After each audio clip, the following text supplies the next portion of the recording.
Hey everybody. Sorry about that. It's the first time trying to use that new timer and, gotta be good on the timing. I was hoping it was just gonna disappear instead it throws up an error message. But we'll get it down. Still learning, still developing. Let's see here. So it's Wednesday, been trying to do more of these lives, but life has been getting busy. I got some trips coming up here in the next couple of weeks. I have two different trips I'm taking next month, so just been doing a lot and trying to get ready for that. One of which I'm going to Florida, so trying to get ready for that trip. And then I have a wedding I'm going to in California, so it's just been busy. It's been a busy time around here, but I figured I might as well get a live in tonight since I don't really have much else going on other than trying to get some Foundry projects finished up. I'm still working on that Roltmark one for AAW. I've got a couple the update to Rise of the Drow to do. I've got the update to Survival Sky to Splunking to do. I've got possibly might do a Pathfinder conversion for them. And then I know Kobold Press is looking to get Deep Magic done. So I got a lot of stuff on the plate right now, so we'll see what happens. But it's a lot to balance all that in real life and then the channel. So I'm doing my best. I still have to make shoot a video for Friday, which I'm probably gonna be doing the book we'll be playing with tonight. I figured it would be a good way for me to try it out before I make my video. Is we'll mess around with the campaign builder book tonight. So we'll do that, and I'm a big fan of Spectacular Settlements as well. So, looking through the cities book, it's great I feel like it's like it can help you develop a city, but I feel like it's more geared around story, which I really like. It seems more content driven than an engine to build a city, which is fine because Spectacular Settlements is this wonderful engine for building a city, and it does inspire a lot of story ideas. And I think we can then take those and then using the campaign builder book, really start to flesh it out. So this might actually end up being a series of lives, I'm thinking. So I really want to build a city tonight and then kind of get into that. We'll build the city using Spectacular Settlements. And then we will get into the campaign builder book and start figuring out like what we can take from that to put into this, physical city that we created. And start to develop it. And then I would love to maybe another night, I'll get on Campaign Cartographer 3 and we can build a map for that city as well. So I think there's a lot that we can do with this theme. But we had a lot of fun playing with the cards the other night from Nord, the Oracle cards for story generation. And I was like, I enjoy doing that, and I figured, why don't we build a city? Because the new city builder book is out, and I thought it'd be a fun thing to do together. So Watson needs to start making good books. I'm not holding my breath. We'll see. I mean, they've made good books in the past. They're capable of making good books. It's just a matter of, are they going to be given the facilities to do so and the time and the budget? And, I feel like they're rushing stuff out to market, and that's why stuff is suffering. So we'll see. But I know Apocalypse Dan, I don't know if he's still on or not, but he was on earlier, and he had said there's a sizable part of him that believes that WotC's misstep may lead to a sort of renaissance in gaming with more products like these coming out. And I think that's been a popular opinion. I don't know if it's so much that a renaissance in gaming and the fact that we're going to see more books like this coming out as opposed to the renaissance in gaming that there's going to be people looking for more systems to play and different things besides just Dungeons and Dragons. And that's kind of what I like about what we're doing tonight, because it's very system neutral. We're just creating a city. We're not doing anything 5th edition or Black Flag or Pathfinder.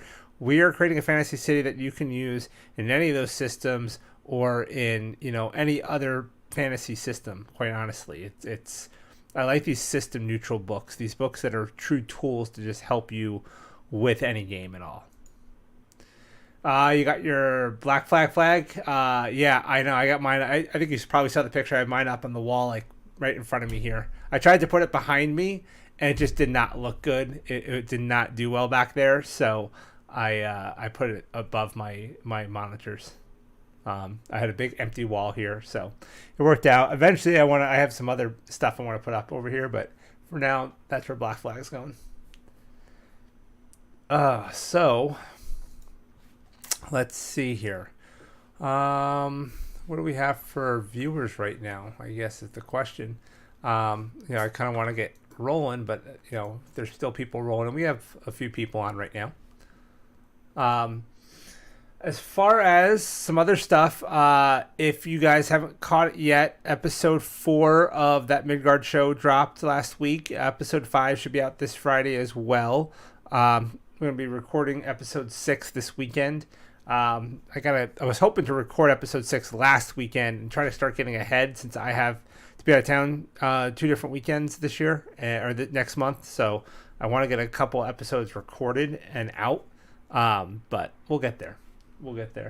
And then obviously the Black Flag playtest, we played around with that in the last live. If you haven't filled out your survey yet, make sure you do that. I got mine in. And then the Deep Magic 2 Kickstarter ended. So if you back that, make sure you submit a spell. I got my spell submitted this week. So I'm excited to see if it makes the cut and gets in. That'll be really cool. I love that. I always say I'm gonna submit stuff. Like I never submitted a monster for the last couple of monster books, even though I said I was going to. So I made sure to make the time to do the spell. But I had some spells already written because I was using them in my game. So I took one that I liked and had play tested a little and tweaked it, and I submitted that. So we could do 2 cities. We could do a sci-fi and a fantasy. We could. These books are definitely geared more towards like medieval fantasy than they are sci-fi. But I feel like spectacular settlements can be used for anything. When you really think about, like, if you're playing like Star Wars, for instance, a lot of those cities are almost Old West-ish. Mining resources or trade towns. You could definitely take stuff, right? You might have to take the magic out and put tech in, but you could definitely do a lot of that, I think. I have not checked out the Goodman Games Kickstarter yet. I know you had talked about it. I haven't not had a chance to look yet, but I will. I will check it out. I know they're doing a monster book, and Goodman always makes really good stuff. I like their stuff a lot. So they also they're at Gen Con every year, and they put out some really cool stuff at Gen Con. I had a little adventure I picked up from them last year. They do this Gen Con exclusive adventure every year. So definitely worth picking those up. So you guys want to make a city? Should we get the dice rolling? Let's do it. So let me get this ready. So we're going to start with good old spectacular settlements. So what we're going to do here is I do have I've got the form fillable sheet here ready to go. So we're just going to fill this guy out, and we'll fill this out, and then we'll roll some dice. Let me recenter that. Hold on. I thought I had it all set up earlier, and apparently I didn't. There we go. And there. So we'll come up with a city name later. I like doing the name towards the end. But yeah. So Spectacular Settlements. If you haven't seen Spectacular Settlements, the way this book works is you essentially pick what type of settlement you want, right? We've got trading posts, we've got villages, towns, cities, capitals, things like that. So we're going to do a city. I want to do a bigger location. So we're going to make a big city. And what we're going to do basically is we just kind of start rolling on tables one at a time. So I've got Foundry up so I can roll, but you guys are also welcome to roll some dice if you want to roll along with us, and we can do some stuff. So we're going to start off with the origin of the city. And you'll notice, I have noticed, if you've looked through the campaign cities book from Kobold Press, you'll see a lot of similar ideas in there. But I think that Spectacular Settlements definitely gives you a few more options. It is really just an engine with tons and tons of detail. We're going to get a pretty detailed city out of this. And then I want to start using the Kobold Press book more to flesh out story elements. So we're going to start off with the origin of the city. So where did the city come from? Even small ones are substantial and do not show up overnight unless magic is involved. Even if the final stone has just been laid, it is likely that the city has had folks living in it for years already. A city's origin is what sparked the journey it took to become what it is now. So we're going to roll a d10 here and see what we get. So I'm going to roll a d10. And I got a 7. So 7 is advantageous position. The site was chosen to take advantage of desirable geographical features like a strategic choke point, an ideal high ground posting, and the location itself, as the location proved itself, it grew. So we're going to take that. I'm going to copy it. I'm going to come over here and paste it. That's it.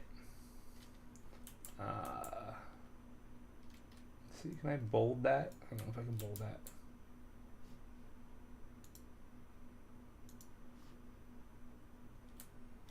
Nope, can't bold that. All right. So there we go. So we got that pasted in, and let's get on to the next thing. So you guys have any ideas, feel free to throw them out. If you guys see a table come up that you want to roll for, go ahead and roll some dice. We're going to do priority. So a city's priority is an idea of particular importance within the city itself.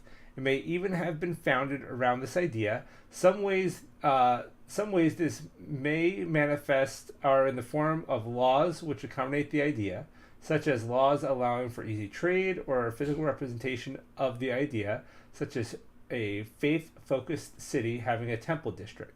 So we need a d6 roll here.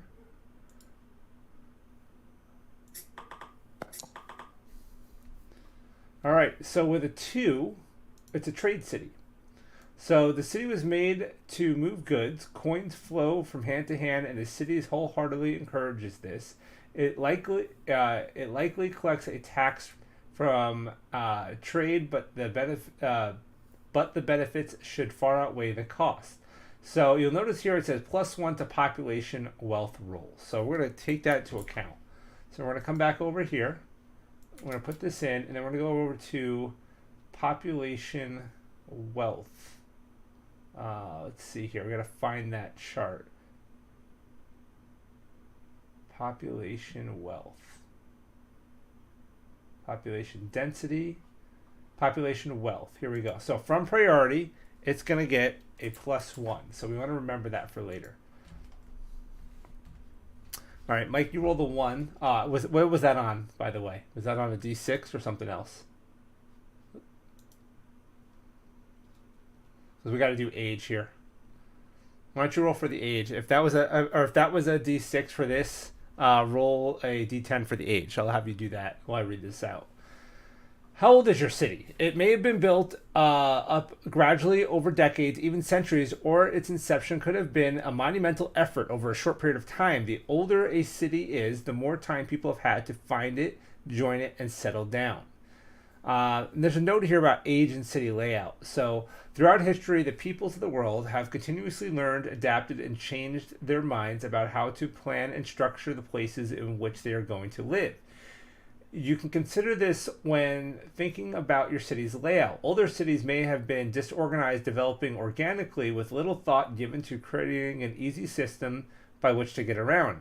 Younger ones may have developed with more forethought, possibly designed with something like a grid or a wheel and spoke layout, making navigation easier.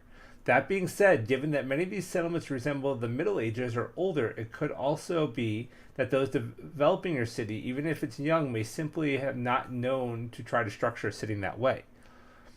So what's funny about that is if we go over the Campaign Builders book, and we just get right into the first chapter here, you'll notice they have a section here for city age on page 7. So let's jump over there, and they talk about the age. And they also talk about let me see, where was it?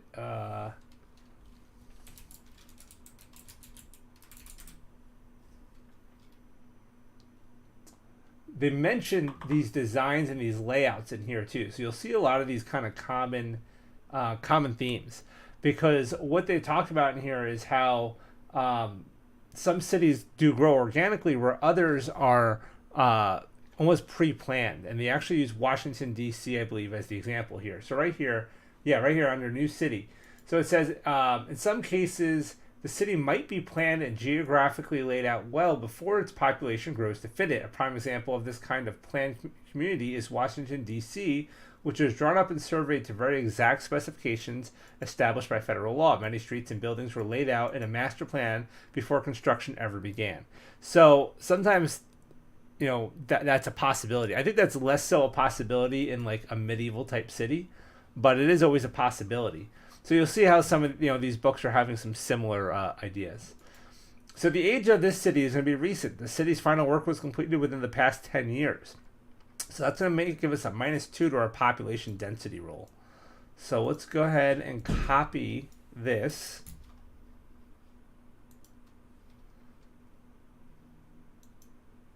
I don't think it gives us a whole lot of room for that one, does it?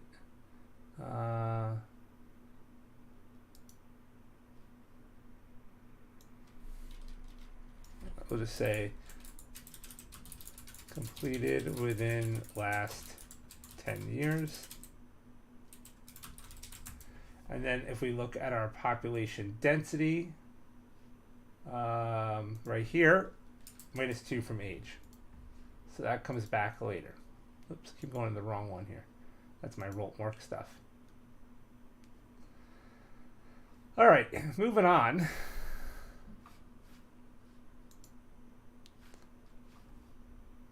Oh, it's freezing on me. Don't freeze on me. Give it a second. There we go. Okay. So moving on, we're going to go to size. So we're going to do a D20 roll for size. The size of the city can be hard to truly visualize. Even small cities can dwarf a village, and the vast amount contained within a city can beggar the mind. Roll on the table to get an idea of the physical space your city occupies. So size does not equal population, right? That will be population density. So we'll look at that later. So on a D20 roll,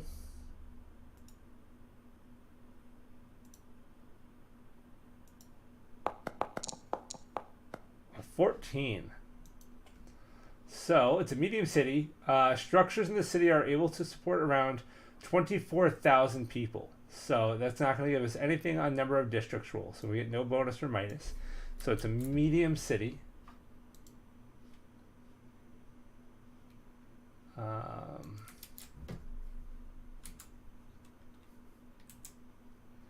All right. And what did we say on that one? That was going to give us nothing to number of districts. So if we go back just so we have it marked, there's a section here for districts, which is going to be later. Let's see, crime, visitors, demographics, districts, number of districts based on size, that's going to be 0. All right. Moving on, we have population capacity. So let's take a look here how this works. So it says, important size does not equal population. Your city size refers to the physical space it occupies and the capacity of its structures, how many people it could likely support under ideal circumstances. It does not mean there are actually that many people. You could have a very large city with a sparse population. This just means lots of vacant buildings or open spaces. Population capacity. There are certainly examples of cities and capitals that had vast populations, both historical and fictional, which could range from hundreds to thousands to over 1 million. A few examples of this would be Rome, whose population was over 450,000, and ancient Baghdad reached over 1 million.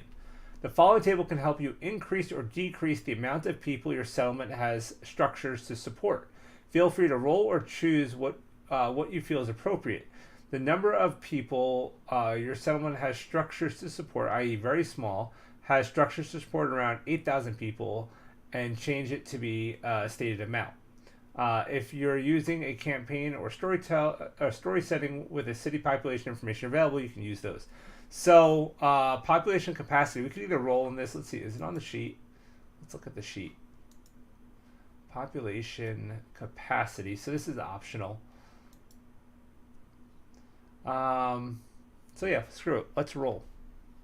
I'll roll a d20. Multiply the number by 10. All right. So how does this work again? Take the number of people your settlement has structures to support, i.e. very small, and change it by the stated amount.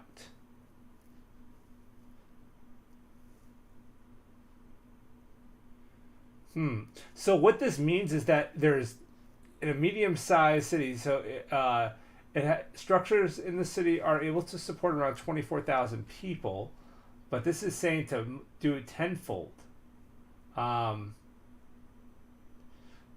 So what we could do if we wanted to with this is instead of giving it 20, make it medium size, but you increase the number of structures tenfold, meaning that there's way more structures in that space, kind of cramping this space and making this really overpopulated dense city. I think I want to skip that. I'm going to leave it without that optional rule in this city. All right, so outside the city, so we're going to need a D20 roll. So somebody give me a D20 roll while I'm reading this. Cities, by virtue of being more expansive than towns, have the advantage of being able to house greater numbers of people within the settlement proper. Cities are a place offering jobs and opportunities which attract people in their hundreds or even thousands, often resulting in creative housing solutions like multi-level or stacked dwellings to migrate what would be in dire situations extreme overcrowding. However, a variety of infrastructure locations could be found outside the city walls for any number of particular reasons other than simply lack of space, though that could still be the case. Roll in the table below to see what, if anything, is outside the city proper. The locations rolled in this table are not necessarily the only locations outside the city, but instead the prominent ones. If you imagine part of the population living out there, or other things not listed here, by all means incorporate them into your vision. All right, so outside the city we have an 8 from Michael. So farming. A group of farms providing livestock for the city are found on the nearest hospitable land under its control. So we have farming land, livestock, outside the city.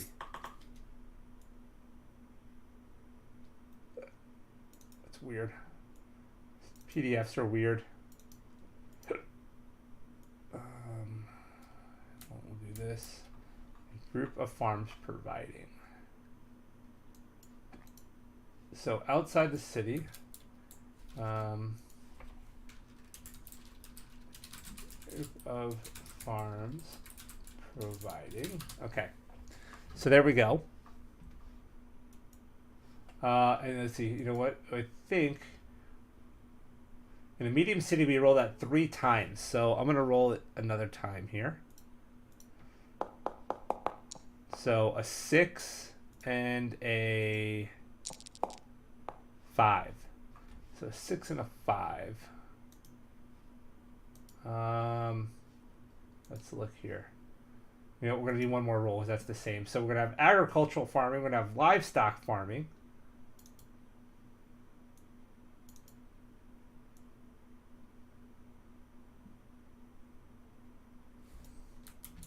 So let's fill that in.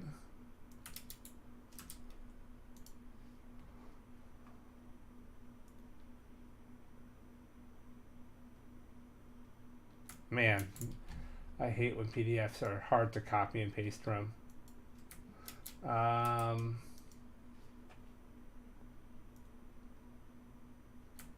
right. All right. And then let's do one more roll since we got the same number twice. We don't want that. Ooh, an 18. What's 18? And 18 is makeshift settlement. A large mass of hovels, lean-tos, tents, and other improvised shelters have been built in the shadow of the city's walls. Why? Do the leaders and residents care? All right. Well, that's something to note. Why is that there? It's like a tent city out there.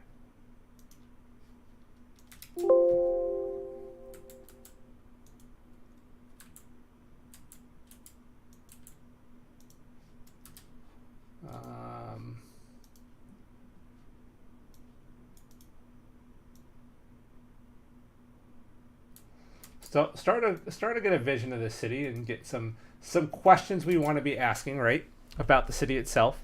All right, so for those of you joining us, we're building a city with spectacular settlements right now, and then we're going to use Kobold Press's campaign builder to kind of flesh out some story in that city. And eventually, probably not tonight, but we're going to map the city as well. All right, stewardship of the city. So let's review what we have so far. So we have a city that was the location was chosen because of its advantageous position. It had a good spot, desirable geographic features, whether that was a choke point or a high ground position or something like that. But it was a good spot, so the city grew. Then we have it is a trade city now, so they move goods and things like that. It is a fairly young city. The city was more or less completed sometime within the last 10 years. It is a medium-sized city that can hold around 24,000 people. There are both livestock and agricultural farms outside the walls, as well as this makeshift settlement of tents and lean-tos and things like that, kind of built in the shadow of the city walls on the outside for some reason we haven't determined yet. So that's where we're at right now. So we're going to look at the stewardship of the city. So a city must be managed well to thrive. This includes collecting taxes, maintaining streets and utilities, if any, and having enough people to fill all necessary roles and offices. If any of these are lacking, it can quickly have a visible impact on the city itself. Stewardship or lack thereof can be demonstrated through the state of roads and buildings, as well as the visibility or number of guards. It can also be seen in overall welfare of the resident population. Evidence of the poor stewardship may lie hidden beneath the surface. If it is possible, it is a shift in leadership or priorities has taken place for things to still look as if they are going very well, even if they are headed into a disagreeable direction. All right, so a D20 roll will determine this. All right, let's roll it. And if you guys want to roll dice, man, you can roll. I'm going to roll this one. Oh, I do have another D20 roll coming up. So if somebody wants to roll D20 and post it, I'll take that for the next table. So we got a 1 on here. So neglected. Neglected. All the fundamentals. So I'll use that 11 on the next one. Neglected. All the fundamental elements of the city are being ignored or are unable to be addressed. So notice we're going to get some big negatives to some of the other stuff here. So we'll have to go fill those out. So neglected. So this city is not faring well. So we'll put neglected in here. And then we have to add some modifiers. So -7 to general condition rule. So general condition rule, -7. Geez, that's a big penalty rule. -13 to population wealth.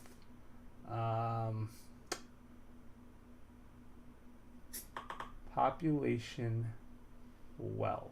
Where are you? Right here.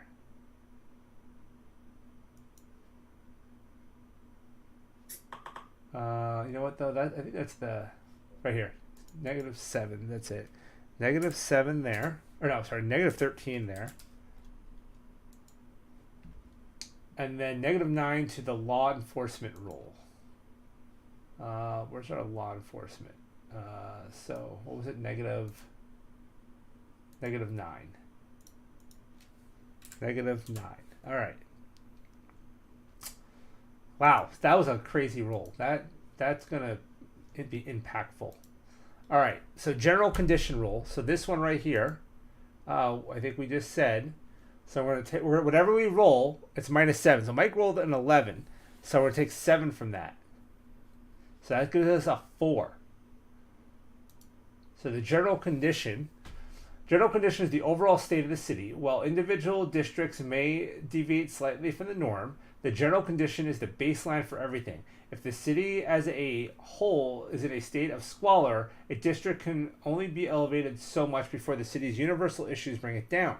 General condition is significant because it gives important visual cues and is one of the first things to make an impression upon visitors, such as parties of adventurers. So we had the 11 -7 gave us a 4, so it's dilapidated. Things are dirty and in a widespread state of disrepair. Though some token efforts may have been made at cleanliness, streets are probably packed dirt or broken stone. They may be uneven, rutted, or muddy. Structures have likely received similar low levels of care, though there could be some disparity. So that's going to give us a -1 to district condition rules. All right, so dilapidated.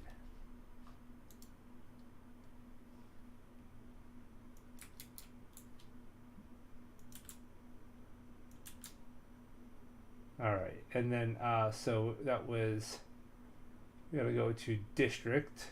Where's the districts? Number of districts, and then district should be a spot for district conditions.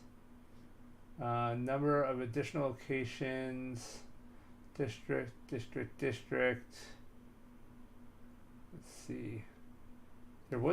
There should be a district condition somewhere that we need to put a minus on. Oh, right here. District condition modifier. So -1. All right. So what do you guys think of this city? Any ideas of what the city is looking like so far? Any ideas on story points for it? We're looking at environment here. This is going to be a D10 roll.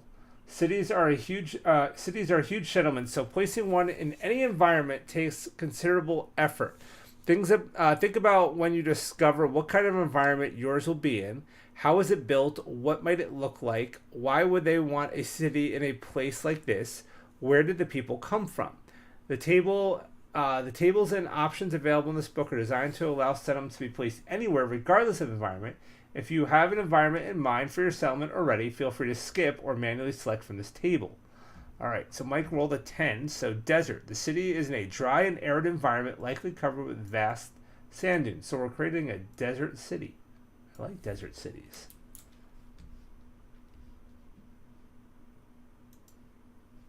All right.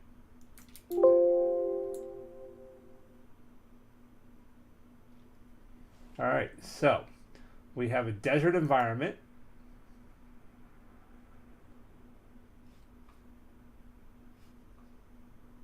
Now, they do note here, regardless of environment, one critical element to any settlement is water. The fact the place exists is evidence that they are getting water somehow, but what that might be may not be obvious. This can be a creative challenge for you. Perhaps your settlement is in a desert or deep in a forest. Perhaps they have done deep wells. Maybe they actually purchase water from somewhere else, or it could even be that it is generated magically. Either way, a plentiful source of water is an important thing to think about. Yeah, no, I'm gonna post when this is all done. I'm gonna post the finished sheet for you guys to use in your own games. Like I said, I want to do another live either later this week or this weekend where we can work on the map and flesh out some story elements more. I like this though, right? Because now we have the desert when they're talking about water. So what if a lack of water is what's leading to the poor conditions, or there is water but it's being controlled by those in power? I think as we roll more, we can maybe start to get an idea. But being in a desert, water is a valuable commodity, so maybe water is kind of the whole deal with this, right? Let's see. Fortifications. Fortifications are structural. This is a D20 roll, by the way.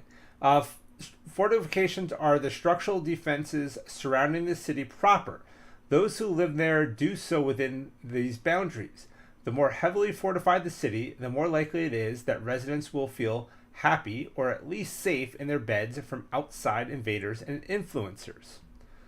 So, fortifications. Let's see here. And then we're going to need two D4 rolls, or D6 and two D4 rolls. Yeah, being held by a minor bad guy, something, right? I feel like the corrupt government could be a good deal. Like, kind of cool with that, right? Corrupt governments are always a fun one or something, to play with when it comes to controlling resources in a city. All right, so Mike, you got a 16, so we're heavily fortified. Is this the book where you play as the city? And you don't play as the city. It's a book where you create a city. So this is Spectacular Settlements from Nord. So here, let me switch over here real quick. So yeah, this book is essentially it's an engine to create settlements, whether that be a small village or a hamlet to a town to a city to a capital. It's basically an engine, a series of tables that we roll on, and we have this character sheet for the city, and we're going to create a city from it. And sometimes we're going to get these cool conflicting things where, yeah, it's a wealthy city, but for some reason it's in bad disrepair. And it kind of inspires us to come up with some story elements and things like that. So we're going to generate a city using Spectacular Settlements, and then we're going to bust out Kobold Press's new Cities and Towns campaign builder to take what we got from that and start fleshing out story elements for our city. And eventually I do want to create a map for our city as well. So yeah, Doc, hang out and please feel free to roll on some of these tables when you see them coming up. Mike just rolled on our of wood or stone with several watchtowers built into its length. The gate is double thickness and reinforced with metal bands. There are additional watchtowers built at various points throughout the surrounding countryside. That's also going to add a +5 to our disposition roll, so we're going to make sure we grab that as well. So, no, Mike, you didn't miss it. It's the cities book. You know about that one. The Cities and Towns campaign builder book. All right, so our disposition roll. Where is it? Right here. So see how this is modified by fortification. So that's the other thing, Doc. So sometimes when we get certain rolls, you notice that it'll affect other rolls. So in this case, because we got a heavily fortified, it's going to give us a +5 on to our roll on a future table to give that like a buff. Or I rolled badly on another one earlier, and it put a bunch of severe minuses on other stuff. So we have to keep an eye when we get to these other ones. So like right here, you see population wealth. I rolled in 1 when I got on stewardship, so it gave me a -13 to population wealth. But I had rolled good on priority, so it gave me a +1. So we're going to be basically rolling d20 when we get here and subtracting 12. All right, so a d6 roll. I don't think anybody's given me a d6 roll. So, but yeah, Doc, if you have dice handy, get them out and you can help roll on this. I'm going to roll this d6. All right, I got a 5. So that's going to be spacious. So market square. All cities have non-district market squares where typical goods can be found, though by no means is this all it has to offer. So it's a very spacious market square, room for lots of vendor stalls. So, totally getting that Acrobat feel from Aladdin here, right? But very poor. It's not a wealthy city. Well, we'll have to see what the rest. It could end up being a wealthy city if we roll high enough. I mean, it's probably or at least a medium city. That stewardship roll is really gonna wreak havoc on it. But so Market Square, we didn't get anything from priority on it, so it's a straight roll. So it's spacious. Now you'll see like right here was this priority thing. If we go back to the priority roll that we did earlier, let's go back to that roll. Let's see where it was. It's priority. So you'll see here there's different bonuses on some of the stuff. We didn't get anything from it. Let's see. When rolling districts, choose Temple District as one of them. +3, +1. What did we just roll on? It was Market Square.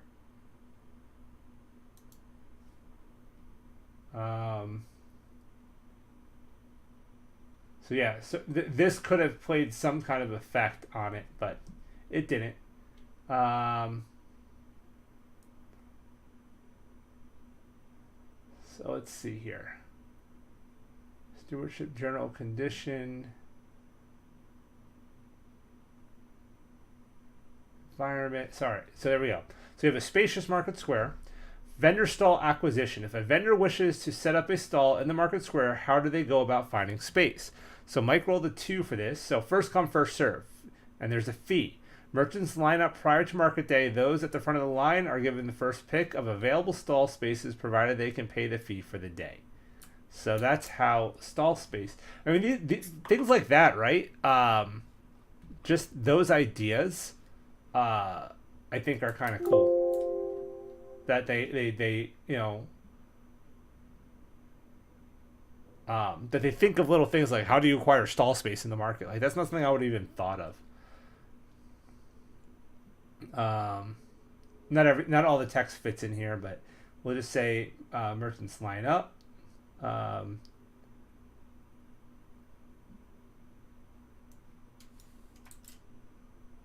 Those in the front of the line get first pick and pay fee.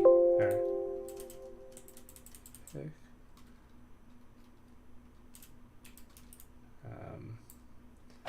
Fee. Let's see. Merchants line up.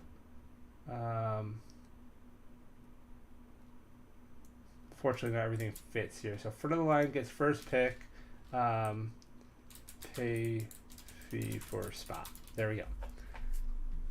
I just want to make sure we have the text in there. That way when I post it for you guys. So that's the other thing is I'm going to post this for you guys to download and use for your own games as well. All right. So merchant overflow. Does the city allow merchants to sell outside the city itself? So let's see here. Hey, Nick. How's it going? Thanks for stopping by. Let's see here. So you rolled a 3. So monitored. Excessive vendors are allowed to set up stalls outside the city's. The city watch. Vendors are allowed to set up stalls, and the city watch patrols through regularly. But these areas themselves are less maintained, and traffic is lighter. So if you don't get a spot in the market, you can set up outside, but you might not. It's obviously not the prime spot. Monitored, excessive vendors allowed to set up stalls, and the city watch patrols through.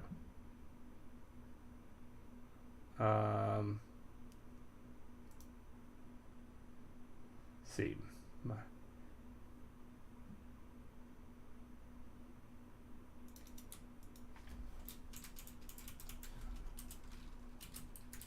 Less traffic. Okay. There we go. So, moving on. Underground passages. Okay. So, let's see here. Do we have, let's see. So we're going to have a D20 here, and then we're going to get into community. So we got some D20 rolls coming up. So I'll definitely need a few D20 rolls. So feel free to throw those rolls up. Are there any structures or passages through the underside of the city? Perhaps the city is expanded on top of a previously existing tunnels that predate the current settlement, or passages were an intended addition to the original plans. More intriguing still, perhaps secret thoroughways have been constructed in the more recent past, and their existence is not widely known. Reminds me of the cartways in Zobek. All right. So I have a 9 from Doc. So sewers. A network of drain pipes and trenches lies beneath the city. Base the sewers condition upon the settlement. If they were built concurrently, they may predate the current city. All right. So we have a sewer system. So here's a section for notes. So if we start to get ideas about things, we can jot notes down. Because as you do this, it's going to start kind of inspiring you, kind of getting those creative gears going. So you can start to just kind of take notes in there. All right. So we're going to need some more D20 rolls. So now we're going to get into community. So who lives here? A city is as much its people as its buildings. Within this section are tables designed to flesh out the population and their day-to-day lives. So population density. A city is a place usually characterized by its larger size and population. Population density is a scalable representation intended to abstract the idea of all people living in the city, boiling it down to an easily visualized image. Optional rule: deserted. In order for a city to come into being, the major requirement is people. A city cannot be established without anyone to kickstart the process. However, that does not always necessarily mean that people stay. If you would like or if you would still like there to be a chance, or certainly that there are a few folk living in a city, or for it to be utterly abandoned, include the following options. 0 or less is deserted. The city was once home to a great many people, but now it is as if its soul has fled. Hollow breezes drift through the streets and alleys, causing shutters of abandoned homes to bang against the walls and doors to creak on neglected hinges. If any people are here, they are the very last vestige of a once considerable population, or they are squatters and interlopers occupying homes now strangers to the warmth of permanent occupation. So, and that would give you a -5 to night activity roll.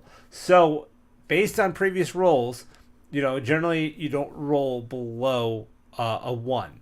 If you do it, you just count it as a 1. So, if you do get a negative here, you can rule that the city is abandoned. We're not going to do that because we want to use this city for our game. We want a populated city. So we got a 17 from Mike. So dense. So hold on, let's double check something here. Population density. We do have a -2 to population density due to the age. Remember, this is a younger city. It's less than 10 years old. So that's going to give us a 15. Still keeps us in the dense range, though. So there is a large amount of people living in the city. There are few, if any, vacant buildings. In high traffic areas, one generally has elbow room, but not much more. It's going to add a +1 to the night activity roll. I like how, it's one of my favorite parts about this is how one roll is going to affect another roll later. I like that. That just is, it's just kind of a cool thing, like part of this. All right. So we have a dense city. And we have a +1 to the night activity roll. So let's find that night activity. So right here, due to population density, we're going to add +1. All right. Need more D20 rolls, guys. 1, 2, 3, 4, 5. We need at least 5 D20 rolls in a row. All right. Demographics. As a settlement's size grows, so too does the makeup of its population. A village with only a few score residents may well be entirely or mostly homogeneous, but as more and more people make their home there, this becomes far less likely. The expanded nature of the cities often makes them very diverse places, though locations, politics, or other factors could make the opposite true.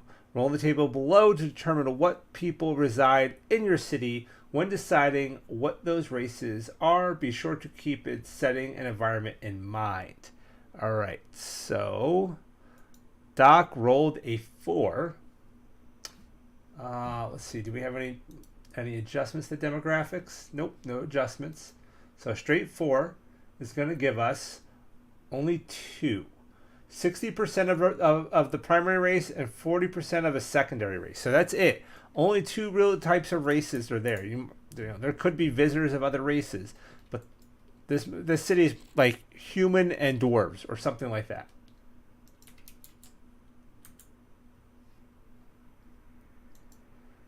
All right. So that's something to start considering, is what type of people live there. All right, population wealth. All right, now we had a +1 and a -13, so we're going to take 12 off of whatever roll. Trollkin in a desert, or to be a desert with Trollkin. Interesting choice, since the Trollkin live in the Northlands. Do we have desert Trollkin? So it's going to be a -12 to this roll. So go ahead and give me a D20. As settlements grow, the distribution of wealth within the community begin to vary. There may be contradictions that arise here when rolling the city's stewardship or condition, but think about what could cause contradictions. Overtaxation could rob the people of their resources, but allow the city to have plenty. A city could be in awful condition, but the riches of its people could be being spent in other ways. Roll on the table below and see how the available wealth, or whatever it may be, is distributed among the residents. It's up to you to determine why.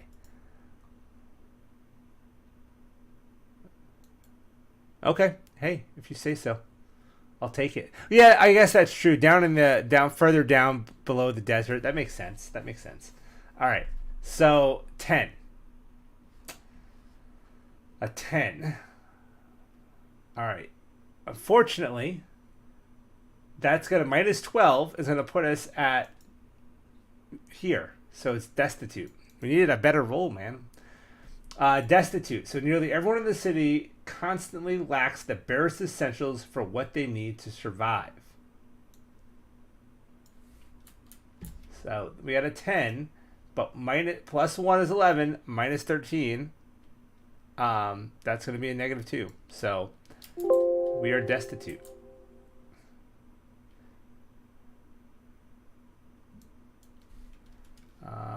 Man, I really wish I could fill these in better. Let's see.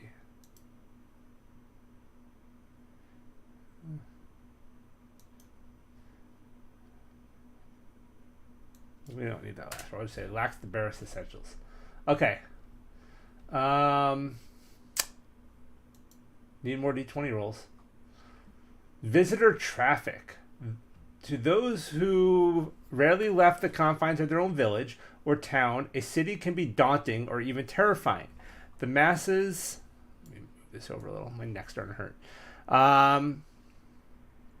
Yeah, it is. It's a dilapidated city. The masses of people can be overwhelming as to make the knees buckle. However, these great waves of humanity can also be awe-inspiring. Roll the table below to see how many frequent your city on a temporary basis. We also have this optional rule, Forsaken. Cities come into being because there are places people to, cities come into being because there are enough people to justify their existence. When cities have to offer in terms of resources, power, protection, and possibilities, can't help but act as a lodestone to all kinds of folks. As such, the chance of a city having very low numbers of visitors are extremely slim. However, visitor traffic may have been cut off for some reason. Perhaps something or someone is preventing outside access. Perhaps something has happened within the city that has entirely deterred visitors from any but the very brave, desperate, foolish, or curious. If you would like there to be a chance for visitor traffic to have ceased altogether, include the following option. 0 or less is Forsaken. Once a nexus for people from all over, whatever drew them is long since gone. Loose debris tumbles through the streets, devoid of new footsteps. The rare visitor who still comes to the city are likely here for a very specific reason, which they may or may not want to divulge. So I was going to say I'll allow this rule for our city, but Mike rolled a 19. So yeah, desert life is rough. So a 19, let's see here though. Do we have any variables here to visitor traffic? We do not. City age did not affect it for us. Let's go back and just double check city age. Make sure we got it. So ours was recent, so no, nothing there. It's funny because I don't see right here age doesn't seem to have a modifier for that. So I wonder if that's just an error on the sheet. Because right here it shows visitor traffic modified by age. And I don't see any of these showing that modification. Unless we're using the wrong sheet. Are we? Oh, cities. We're doing cities. All right. Well, it's all right. Let's look. Too far. So in 19, masses. Huge groups of people always seem to be visiting. Congestion could cause difficulties if the city is unable to cope with the large amount of people. Plus 4 to night activity roll. So we have this city that is poor. It's a decent sized city. It's a fairly young city. but it seems to be a very poor city, dilapidated, yet masses of people come to visit it for some reason. Why? See, now that's a story point to me. That's something that starts to tell a story. All right. And then we had a modification there. +4 to night activity roll. Night activity is here. So I want to add another +4 here.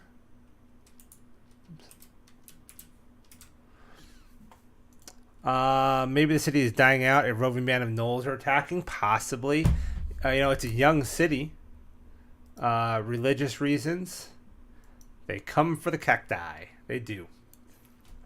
I live in Phoenix, so I get it. All right. Let's find out some more about our city, shall we? For the sunbathing, yeah. They come for the skin cancer. Disposition. Disposition is the general attitude or impression a visitor would get from interacting with the locals and noting their behavior towards visitors. This is how the locals seem. Whether they truly are is up to you. So this is modified by fortification. So let's see here. So we're gonna get a +5 to this roll because there is good fortifications in this city. So a D20 roll here will give us an 18. I rolled an 18. Friendly. Locals are generally friendly, welcoming, and slow to take offense. Okay, I find this a contradiction in itself. So I feel like this is a facade that they're putting up, right? Because this is a poor city. These people don't have money. The city's in bad condition. People are not going to be the happiest people here. So I'm wondering if this disposition, I'm going to put a note in here, is a facade for some reason, right? Because why would they be nice? Like, why would they be nice when, probably your heroes show up with 1,000 gold? Maybe that's why, because your heroes show up with a couple 1,000 gold on their pouch, and these people are poor as hell. So, spend money with us.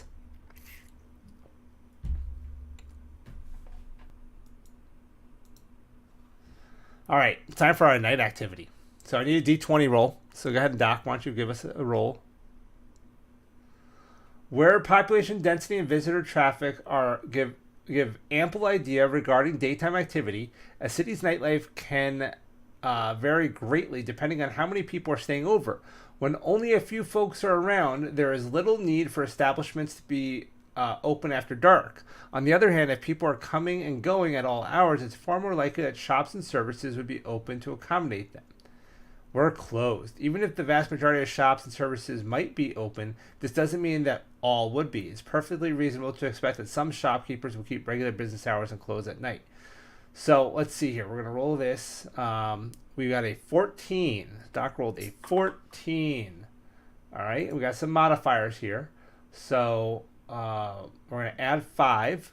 4 from visitor traffic and 1 from population density for a total of 19. We have a lively night activity.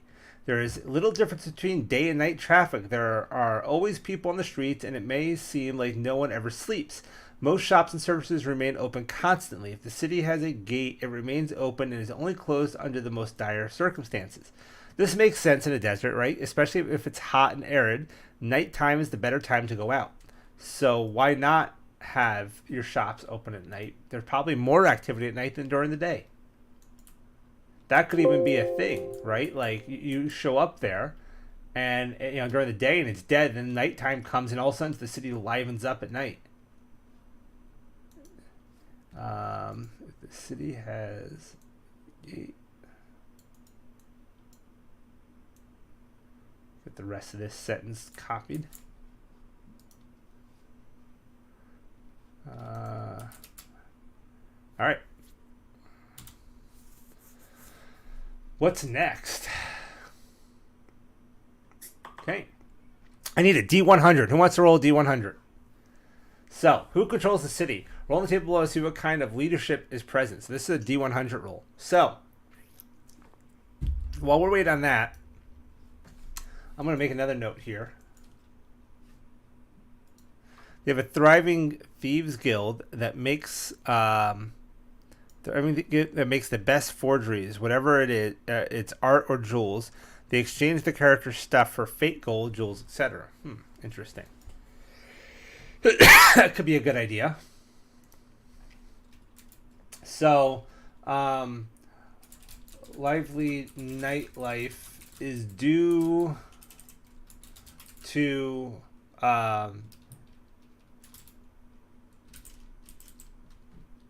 cooler temperatures at night.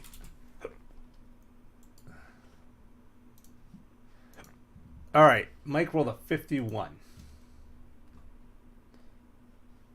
Let's see. Do we have any? Nope, no modifiers to this. So 51 is going to give us a merchant monarch. They also control the water. Yeah, there you go. All right, so we have a 51 for our D100 roll. Merchant monarch, the wealthiest merchant population wealth.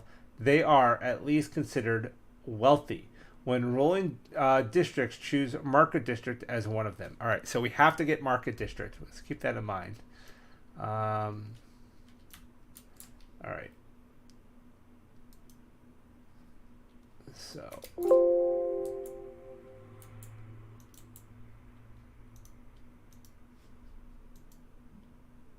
So they're considered well. So when rolling districts, choose market district as one of them. So we're going to put market up here. All right. Law enforcement. I need a D20 roll. It's going to be a several D20 rolls in a row. So, law enforcement. A city is a daunting place in which to maintain order. With the right people, it can be done, but the often larger amounts of people in close proximity and large variances in activity, keeping crime levels low can be extremely challenging. Roll below to see what the city has to maintain order and uphold the law. So this is going to have some modifiers to it. So we have a 17 on this one from Doc. So we have -9 from Stewardship. So let's see here. So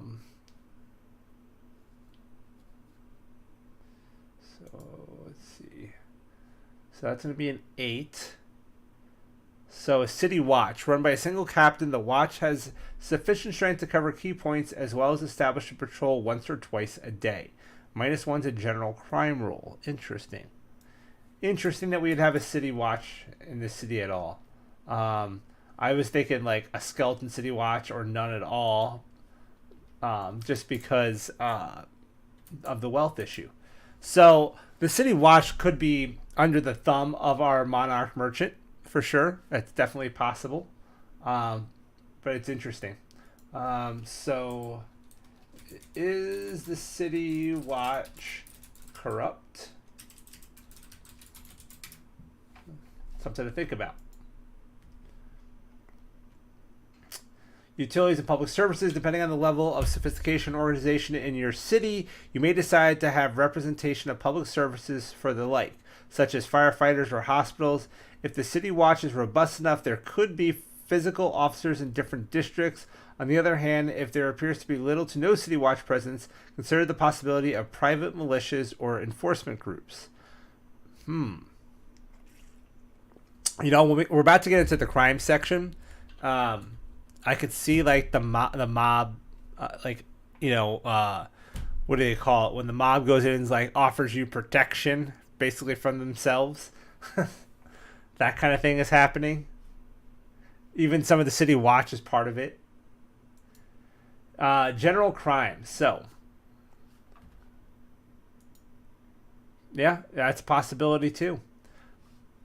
Due to the sheer size, maybe like a lot of the guard is diverted to guarding what little water there is, so there's not as much guard in the streets. Due to the sheer size of the city, it is near impossible for there to be no crime. With so many people and so many conflicting interests, there are bound to be folks who can't or won't abide by social rules. General crime can be petty offenses like pickpocketing, grifting, or wanton jaywalking. It can also be transgressions of much more serious nature, such as grand larceny, murder, or large-scale organized crime. In general, or if general crime is higher than infrequent, roll a roll of 1 through 14. Excuse me. If general crime is higher than infrequent, a roll of 1 through 14, roll on the succeeding table to establish your additional organized crime presence, modified by leadership, underworld, or criminal enterprise, law enforcement, population, and wealth. So let's see what we have here. So crime. You know, we did not get any modifiers to crime. Interesting. And Michael did roll an 18. Yeah, prohibition era about water. Oh, I love that idea.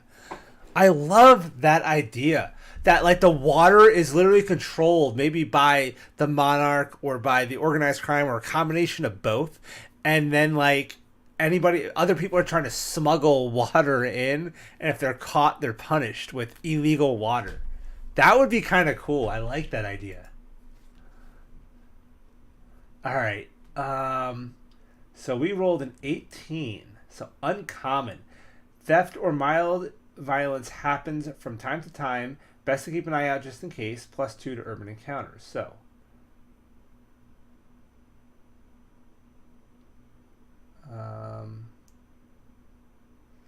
let's read this again. If general crime is higher than infrequent,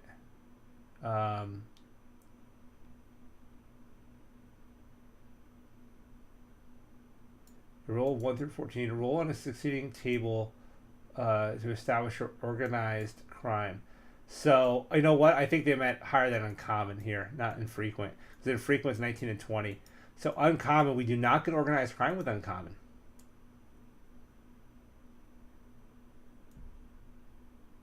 Interesting. So, there's not organized crime.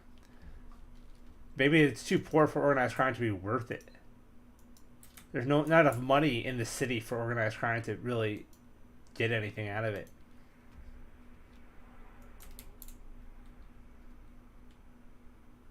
I can't believe we didn't get any of these modifiers at all hit.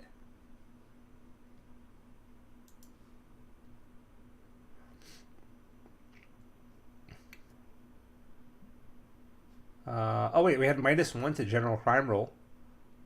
We did have a -1 to general crime. And so let's see here. Let's go back and double check.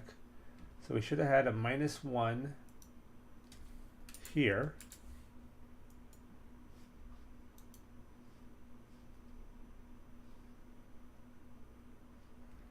Which would roll at 18. So yeah, it still falls in there though. So no effect.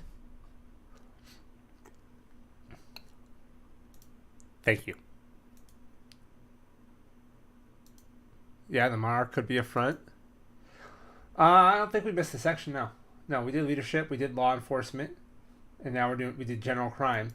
I was just double checking to make sure that we got all these because this one here. I don't know how well you can see it. Let me zoom in a little for you.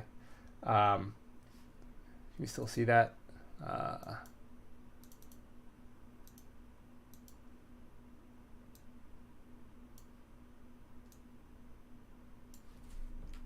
Let's open this up a little.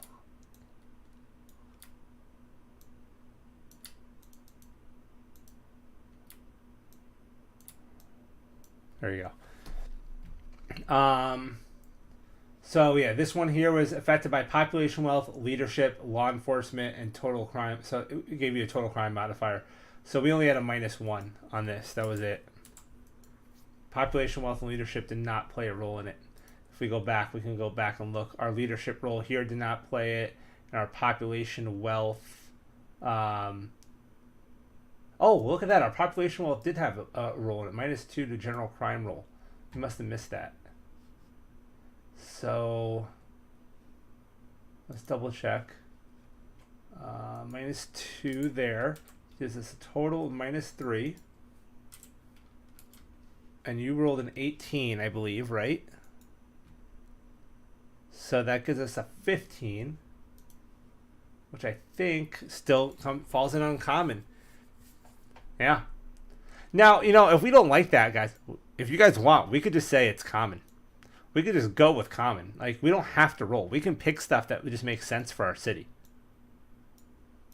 So keep that in mind. Like, you don't have to roll. If you're just like, you know what, I just like the sounds of this for my city, I want to have organized crime, we can say, okay, let's go common, and then we'll roll on the other table. Do you guys want to do that, or do you want to stick with our rule?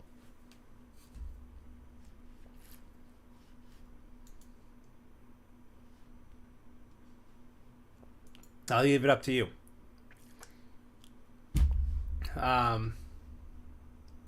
Otherwise, we're going to skip and start doing districts.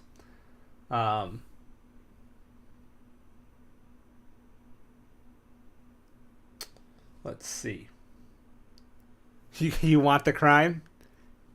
More crime? More crime. All right, let's go common then. We'll go common. So we're just going to say, we're going to skip our roll, and we're going to take common.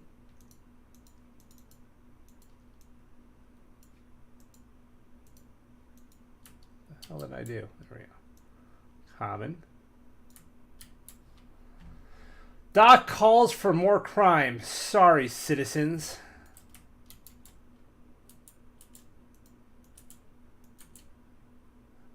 Which means, now with common, we're going to get +3 to urban encounter rolls. So let's find that urban encounter table. These are our districts. Rumors. Where's the urban encounters?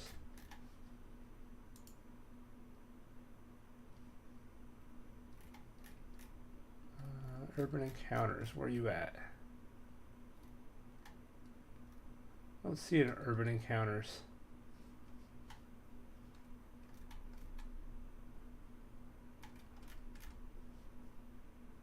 Urban encounters. Organized crime. Did all this. General crime. District conditions.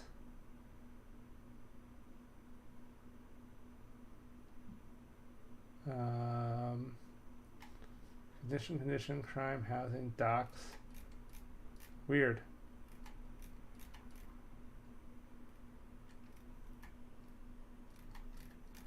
I don't understand. Where is that?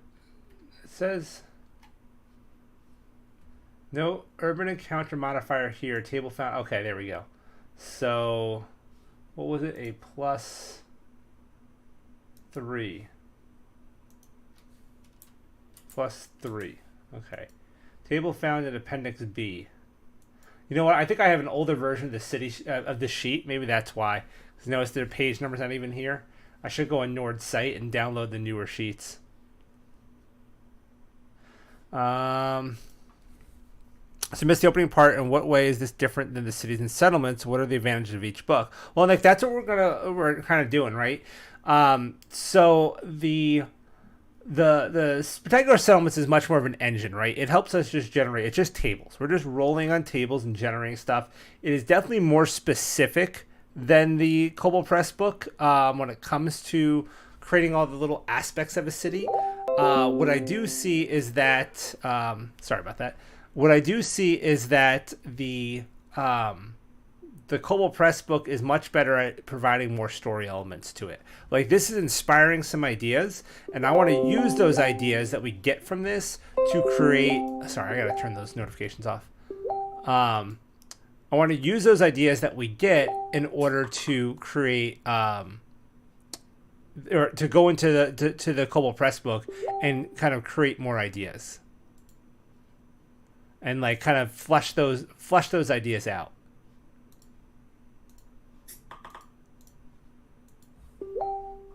There we go. Anyway. So yeah, that's the difference between the two. Spectacular Settlements is much more detailed in the tables and all the little minute aspects that help us build the city, where the cities one helps us, I think, flesh out the story of the city that we're going to get from this inspiration. That's how I want to try to use it. So that's kind of the point of this live stream, is to combine the two. Oh, the people are flocking there because they think the water is blessed. This is causing a water shortage and the rise of the Thieves Guild. The monarch is actually the king of the guild. Interesting. Interesting thought. All right, so we're going to roll on organized crime. So skip the section at the general crime table. Do not specify to roll in the organized crime table unless you rolled underworld or criminal enterprise in the leadership table. So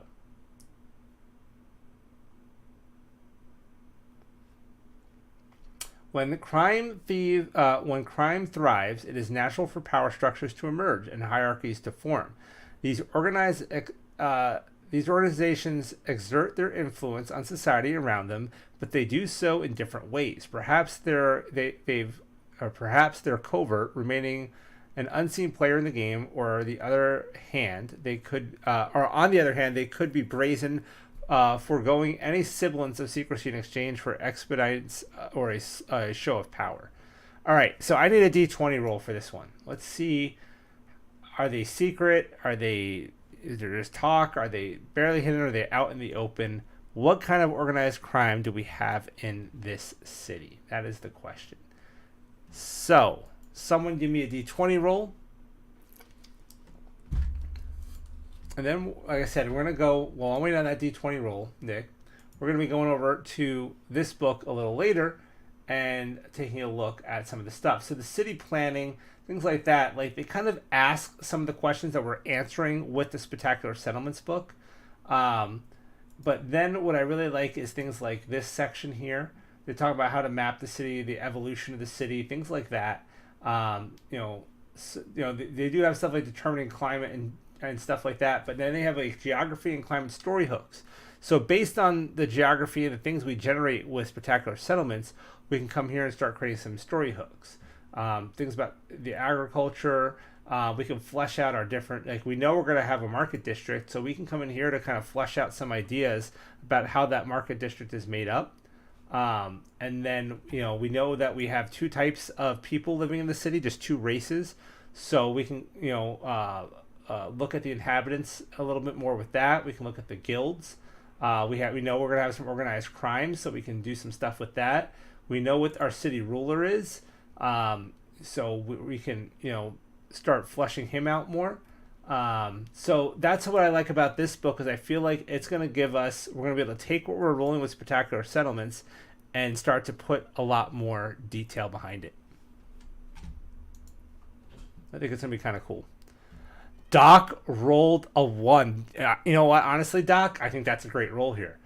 Organized crime is completely secret. The organization is operated incognito beneath any form of public notice. Any contacts with the public officials are dealt with through redundant channels, always maintaining multiple degrees of separation. Remaining unknown is of paramount importance. That in itself, I think, could be just such a fun story hook. Like, your players have to uncover this secret criminal organization. I wish I can make the font smaller and make it fit. Did I do that? Let me see something.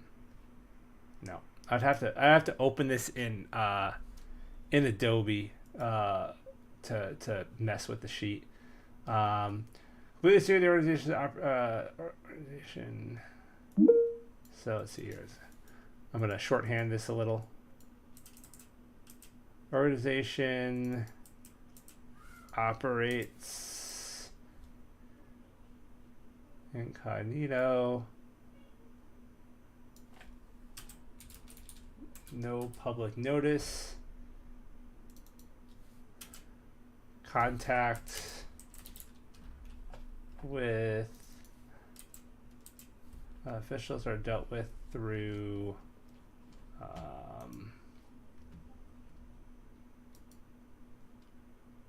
we'll just say back channels.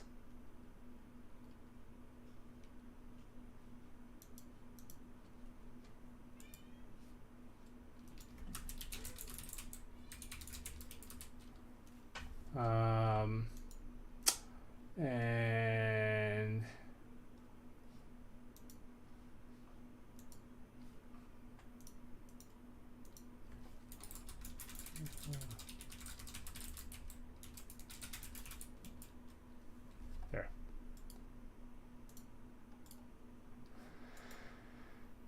All right. Oh, Nick will roll. He always rolls. All right.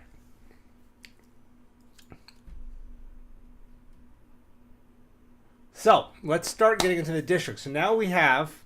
Let's review. Let's review what we have because we're about to get into the third page. So we have a fairly young city, with that's a trade city. The city was founded because of its advantageous position. I would say because it's a desert city, that maybe the advantageous position was an abundance of water, which now is either diminished or under the control of our merchant prince. There is some farming and agriculture outside the city, for both livestock and food. Maybe those farms aren't doing great because of the lack of water. There's also some makeshift settlements outside the city. The city is pretty neglected, right? All the fundamental elements of the city are being ignored and are unable to be addressed. It's dilapidated. Things are dirty, widespread state of disrepair.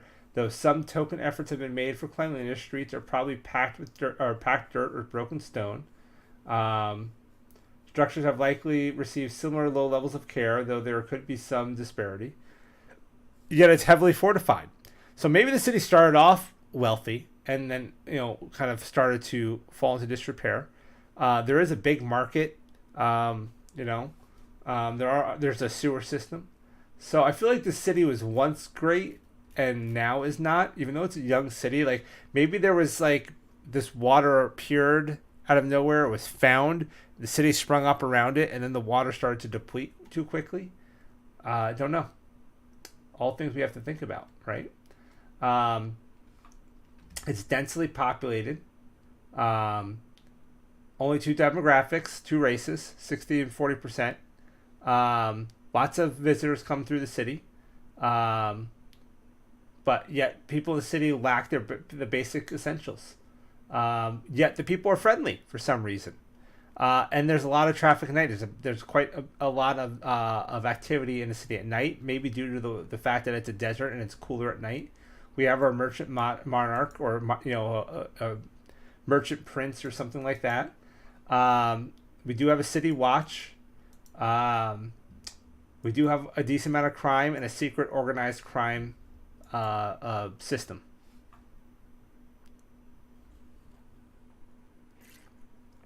Moisture farms. They're definitely not growing rice. All right. Step 3, districts. All right. So we need a number of districts, and we know that one of our districts is going to be the what was it? We had to fill it out earlier. We definitely have a market district. That was a requirement. So there you go. That's possible. Natural disaster, or could just be a drought. A severe drought happened in the last 2 years.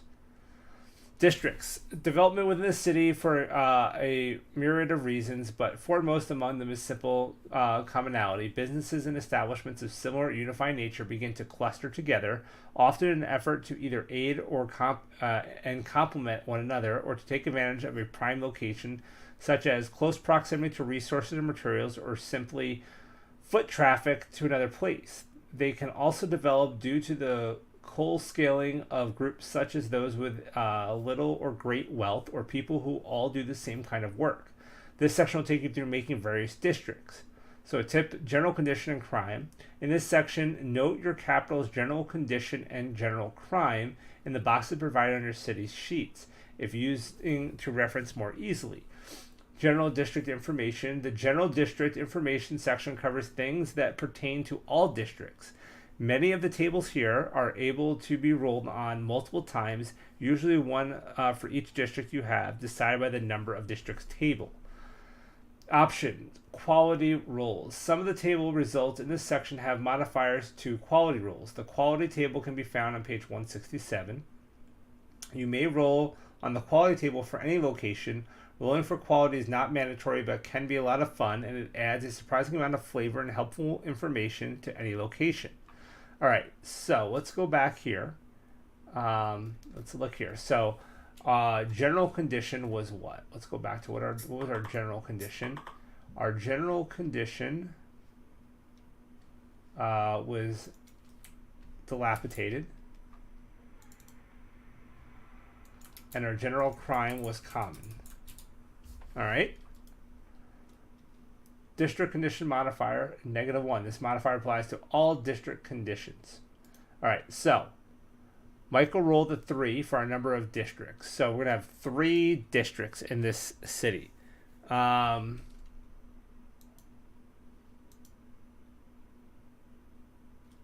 right, 3 districts.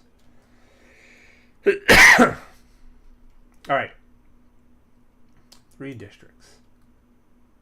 All right, type, condition. Okay. How does this work, man? I have not rolled the city before, so. When designing the material, we found 6 districts to be a good maximum without crossing the line into potentially being overwhelming. However, if you are someone who yearns for an added workload or perhaps just really, really likes districts or a number higher than 6, there's nothing stopping you from adding more districts. Simply print as many additional copies of page 3 and 4 of the city settlement sheet and the back of this book as you need to aid you in hyper districtification of your settlement. All right, so we don't have to worry about that. We only have 3. So district types. Based on your number of districts, results above, roll below to see what districts your city has.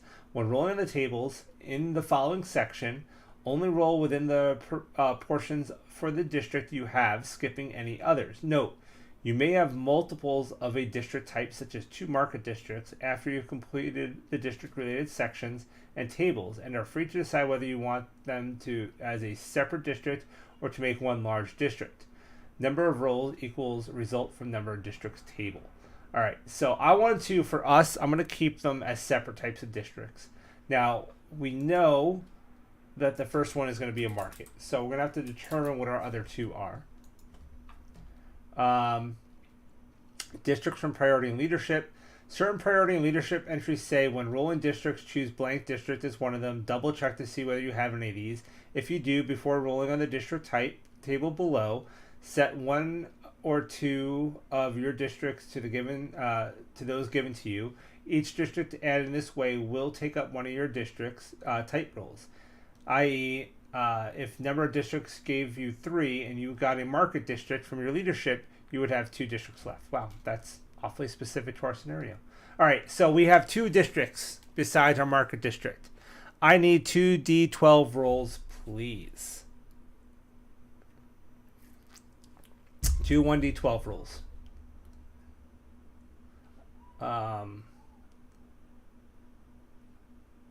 Reroll if your city is not a district, and we will eliminate docks. Docks will not be one of our districts.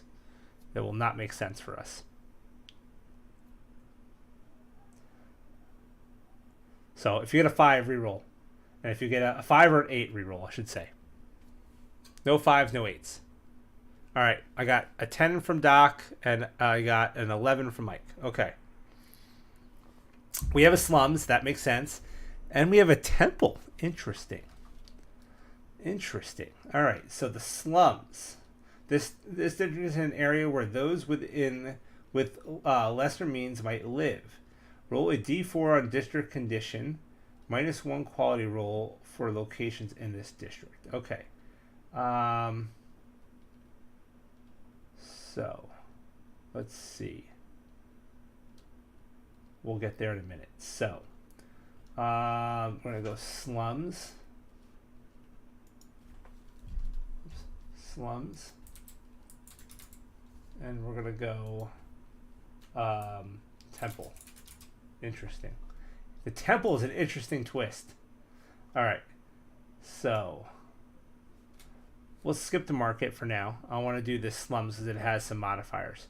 So we already got a -1 to district condition because of our dilapidated city. We get an additional -1 in the slums. So let's see here. We suggest that when rolling on a table in this general district information section, roll for all your districts at once. Then we'll reduce the need for backtracking. Every city in the world has a place world has places best avoided as well as places everyone wants to see.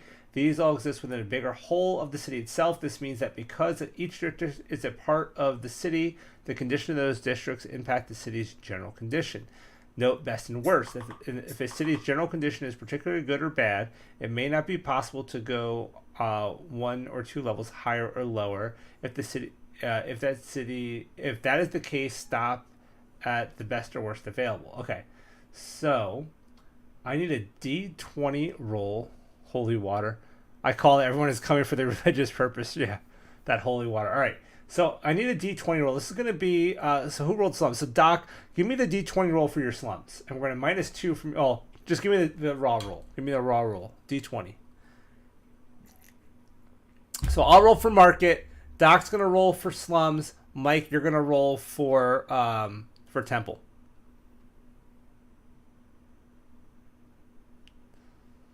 So both of you go ahead and give me D20 rolls. And I'll do a D20 roll for the market. So D20 roll for my market is an 11 minus 1 is going to be a 10. So that's going to be equal, same as general condition level. +0 to quality rolls for locations in the district. So what does that say? Same as general conditions. So our condition here is also going to be dilapidated. All right, Doc, you rolled a 12. -2 is going to be a 10. So you got the same thing as me. So dilapidated. And then Mike, I need your D20 roll for the temple.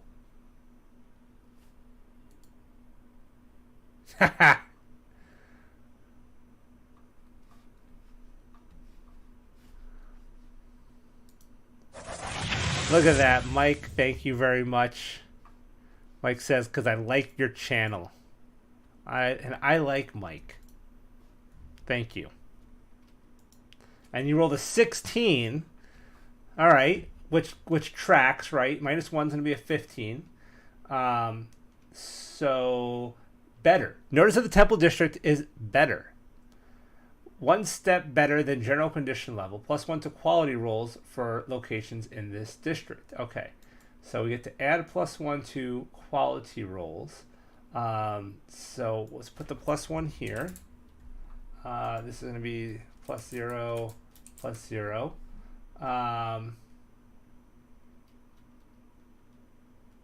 Condition crime mod. We gotta see, is there a condition crime mod? I think there wasn't there? No. We have to go back and double check that if there's a condition crime mod. Entry crime mod. So all right, so better. So what's one better than dilapidated? Let's go back to the general conditions. So decent. It's in decent condition. So just so you know, that district is passable, while not offensive to the senses of one that is well traveled. It could still be off-putting to those with lofty expectations. Structures may not be aesthetically pleasing, but are generally functional. So that's what you get for the Temple District. It is just better than the rest of the city. All right, let's go back and look at that crime stuff real quick and see. I don't see anything here. +1 urban encounters. All right, so let's see how that works. Here we go. District crime modifier. So there is a crime modifier. So find each district condition on the table below. Apply the associated district crime modifier to the district's crime roll. All right, so district condition. So for dilapidated, they're going to get -1. For decent, they're going to get +0. So -1s and +0s. So -1, -1, and +0. Okay.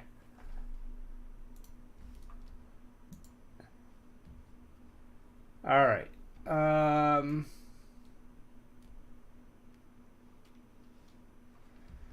District entry. So, can one simply walk into the district, or is there some level of security? Roll once on the following table for each of your districts to determine how restricted traffic is in and out of the district. All right, so you each need to roll a d12 for me.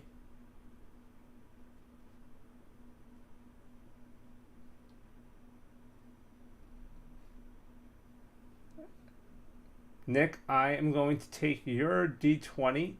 I assume that's what that was, right? Oh, take Nick's 20. No. I'm going to take Nick's 20 and put it towards, because we need to, I'm going to put it towards my district crime roll. So Nick's rolling for my stuff. How's that sound? I'm going to have Nick roll for for the market district. All right, so I need d12s from everybody right now. Nick, was that a d12 that you rolled? So that 2 on? Doc rolled a 1 on his. So it's going to be open. So the slums is open. That tracks. The 2 is a d12. Okay, so a 2 is also open. It also tracks. There's actually a 1 with that. So, and then Michael, I need a d12 from you. Oh, you got a 1. Okay. 1 plus 1, you got a 2. So you guys, we all rolled low. So it's open all around. So none of these districts have any restrictions on them. Okay. Okay. Let's see here. District crime.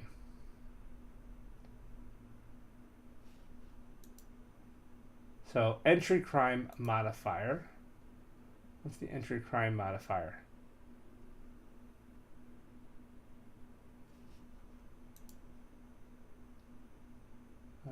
Crime. Entry crime modifier. +0 to district crime roll. So it's +0 all around.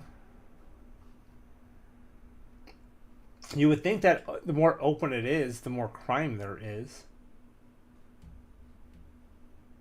Oh, okay, because the lower roll is bad. Okay, that makes sense. Okay, so +0 to crime rolls. So 0, 0, 0. So we're gonna roll for crime. So Nick rolled. Already rolled a 20 earlier. So far better, 2 steps better than the city's general crime level. So what was our general crime level? Our general crime level was common. So since he had 2 steps better, it's going to be infrequent. So the market actually has infrequent crime.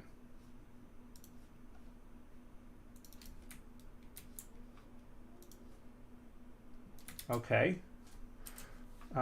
So I need from Mike and Doc, I need d20 rolls.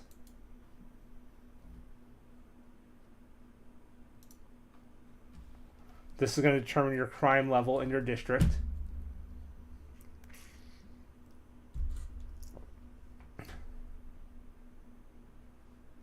Wait, hold on, sorry. Is that right? D20 rolls? Yep, D20 rolls. So yeah, do D20 rolls for your crime, your district crime.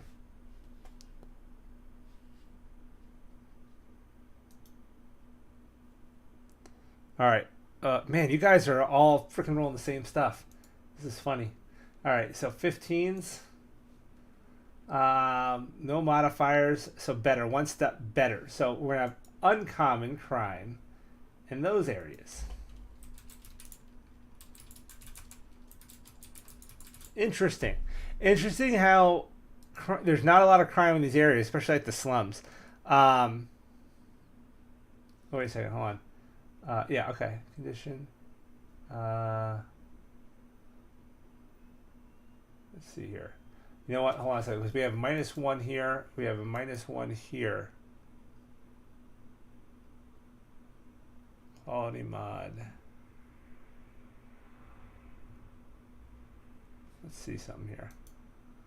Just want to make sure we're doing these right, you know? All right, so what's the quality?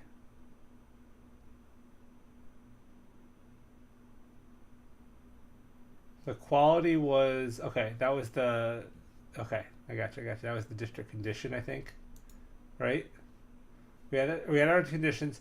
That played a part in our quality mod.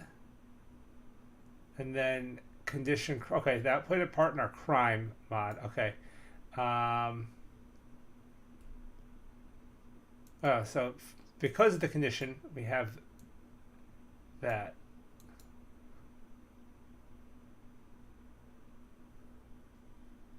Yeah, that's what I'm looking at right now. Because we have -1 here, we have -1 here, we have +0 here. But I was just double checking what the quality mod was for. Um, where was that quality mod at? So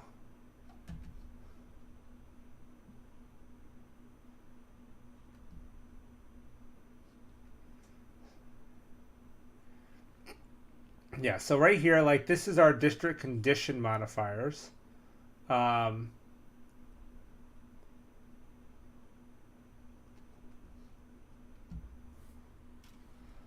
so this is going to affect our crime rules. But what was, oh, here we go, quality. +2 quality rule for locations in the district. Okay, that comes in play, I think, when we start doing locations in the district. So, +1, okay. So with our crime, right, we had zeros here because of the open, but we had a -1 here. So this is actually going to be a 19 here and a 14 here. And you still got the 15. So let's double check those results. So,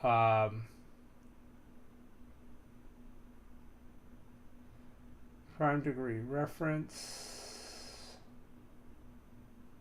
Where was it at? Crime. All right. So you had a 20. So it's still a 19 there. You had a 15, which is a 14. So actually, yeah, okay. So it did not change. That's what I wanted to double check. So you had a 14 and a 19. You know, we had a 19 here and a 14 here. Did not change. Or sorry, 14 here. So yeah. So these numbers are all good. Everything there is good. Okay. So we have to go on now to, let's see, crime degree reference. This reference table below reminds you what the crime degrees are when rolling on urban encounters in any district using the modifiers related to the crime degree of the district instead of the general crime. So if we roll on urban encounters, which is something that we can do later on, we do have modifiers here. I don't think there's a place to track any of that. They have some notes down here, though. Okay, so housing. How many people live in the district, and if so, how many? Wait, do many people live in there? Okay.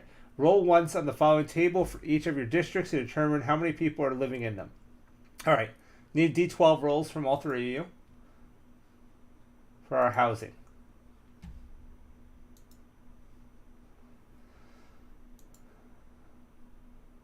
And I don't think there's any modifiers to these. So D12 rolls all the way down. And we're going to need D10 rolls after that for your district locations. So district location. So what if no districts have housing? Within your city, there is always space that is not part of any particular district. It's just considered the general area of the city. If none of your districts have housing, this is where your people would likely live. All right. So we've got a 2 and a 9. So a 2 from Nick on the market. So let's see. A 2. So nobody lives in the market district. And limited people live in the slums. Okay. So none and limited. And Michael rolled a 4 on his D12, which is also none. So nobody lives in the Temple District either. Interesting. All right, for your D10 rolls, let's see. We have a 5. All right, so district locations, or district notable locations. Often, but not always, even the worst areas will have places worth visiting that that draw traffic or at least are noteworthy for some reason. Notable locations. In the individual district section, you will roll for additional locations. These are shops, services, etc. Some of these additional locations may be designated as notable. This means they are known for a special reason, which will be determined later. Roll in the table below once per district to find how many notable places that district has, if any. If the district has notable locations, they are always the first 1, 2, or 3 additional locations rolled for the district, depending on your table results below. All right, so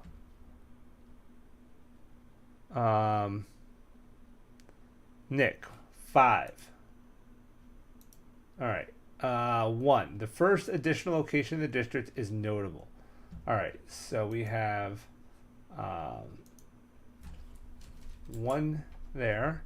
Let's see. For the slums, also a 5. And for the temple, we had a 3. 1. Okay, well, you guys are consistent. So 1 notable location in each district. All right. We could put district notes in here if we had any. But, I'll leave those for you guys to fill out on your own. And we will move on. Or we'll fill them out later when we figure it out. So, number of additional locations. All districts get this many additional locations. We recommend handling your district locations in this order. Roll up all locations. See if they are in guilds. Roll for notable locations. So we have slums and we have temple. All right. So, how many additional locations?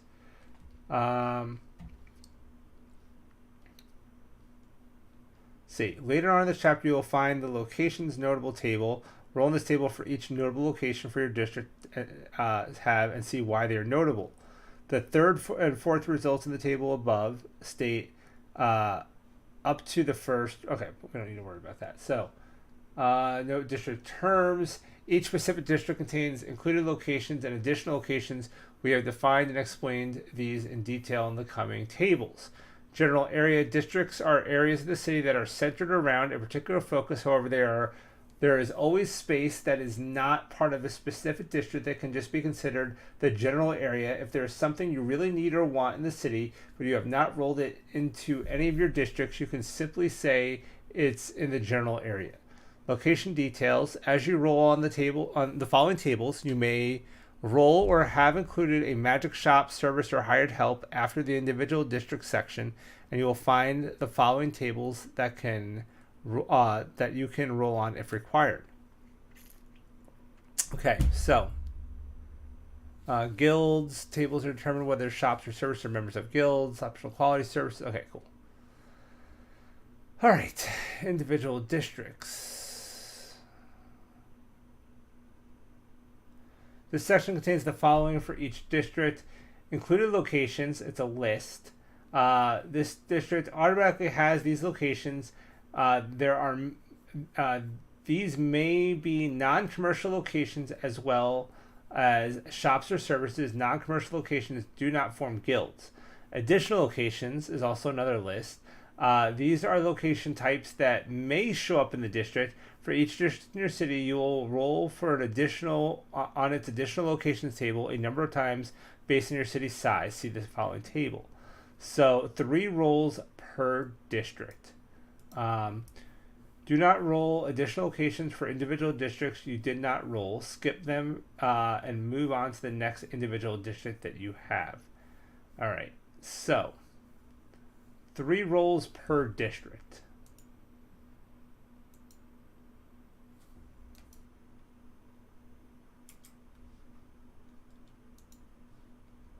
All right. So arcane, botanical, craft. All right, we have a market district. So included location, non-commercial, no guild, none. Shops. So there's automatically going to be a baker, a butcher, a smithy, and a tailor. So let's copy that.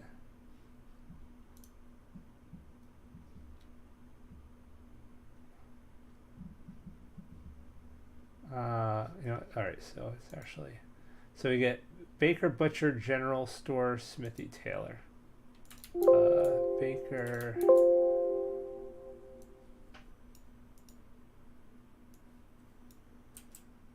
butcher,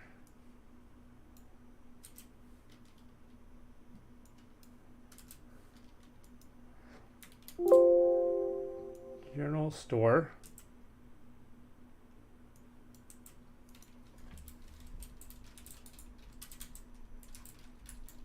smithy, and what was the other one? Tailor?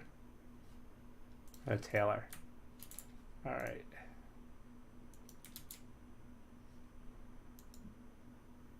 Now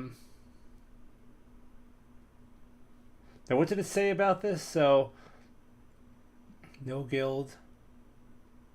So are these gilded then? I can't remember. Let's look.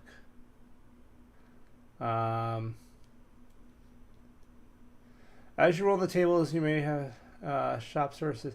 After individual district section, you can find, okay, guilds.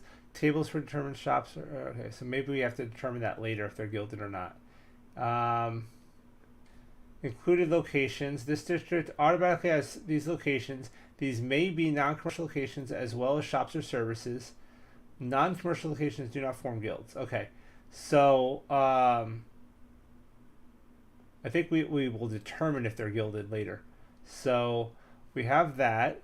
Now we have to roll for 3 additional. So Nick, can you give me 3 D20 rolls? Mike already gave me his, and Doc, you're gonna have to do the same. So if you guys each want to roll 3 D20s, just put them in there.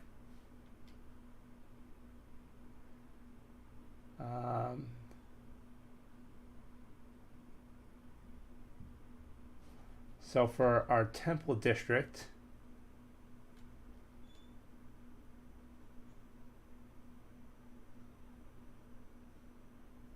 all right. So for our market district, we have 1, 7, and 15. All right. Roll again for your 1. But the next location will be a step down in quality. So the 7, bank and exchange.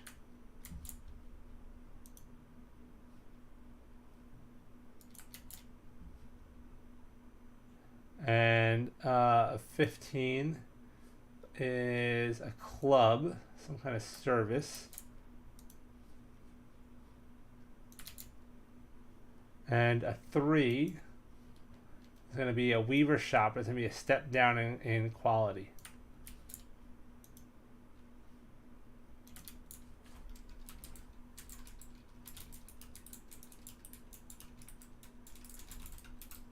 All right. All right, so then let's look at Mike. You did the temple. All right, Mike, I need a D6 roll from you as well.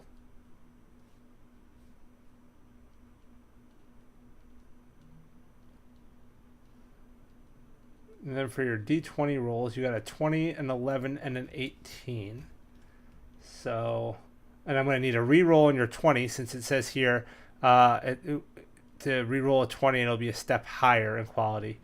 Your 11 is a magic shop. We're going to need another D6 roll on that as well. And then your 18 is going to be a schoolhouse, non-commercial. All right, so I need another D20 and another 2 D6 rolls out of you.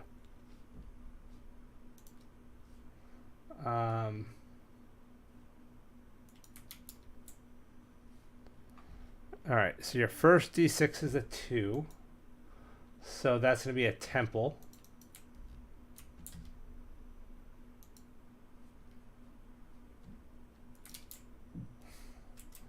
All right, so I still need another D6 and another D20 out of you, Mike.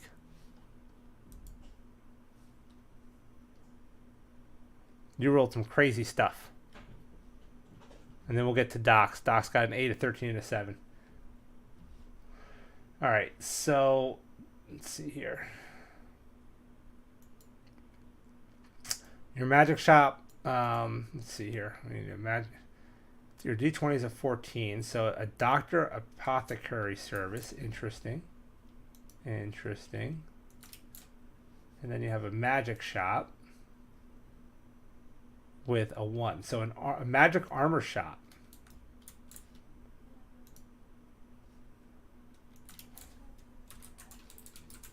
All right, magic armor shop. All right.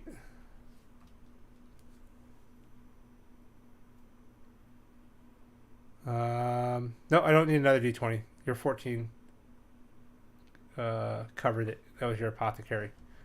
So we have your 3. So you have the schoolhouse, the apothecary, and the magic. All right, and then let's go to our slums. So we've got an 8, a 13, and a 7. So we've got an alchemist shop in the slums. I love it. That tracks. Oh, you know what? We put all those in the wrong place. Damn it. Hold on. This all need to be here. Oh, you know what? Well, I'll do it here. Temple. And then we'll do slums. That's easier. All right, so an alchemist shop. A 13. Barber. Gotta get a haircut. Gotta get your haircut. Oh, these are actually the additionals. Sorry. These are the additionals. Let me put these over here. And a 7, a weaver. William Thatcher. Okay. If you've seen the movie, what's it called? Knight's Tale. His dad was a weaver, a Thatcher. Yeah. Victor. That's like the best NBC ever. All right, so we've got a butcher shop.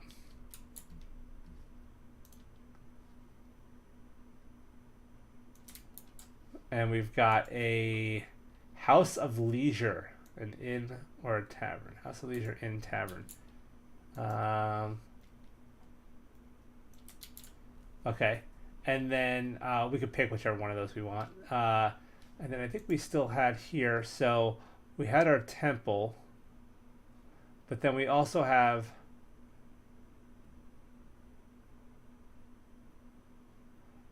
hired help scribes for the temple district. We had hired help priestly guidance.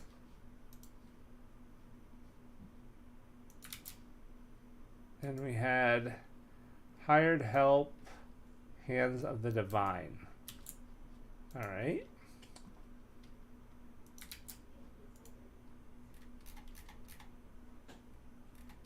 Almost done, guys. Quite the city. All right.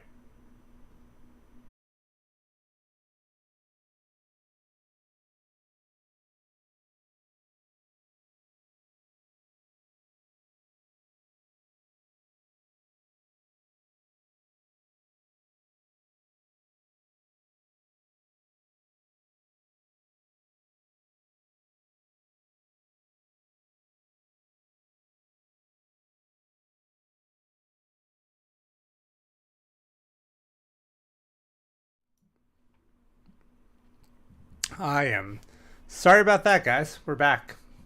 Let me know if you guys can see me though. I want to make sure that we're good. Something crashed on my computer.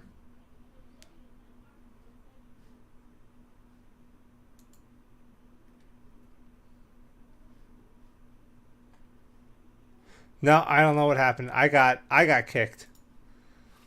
Okay, good. Good. I'm glad we're back.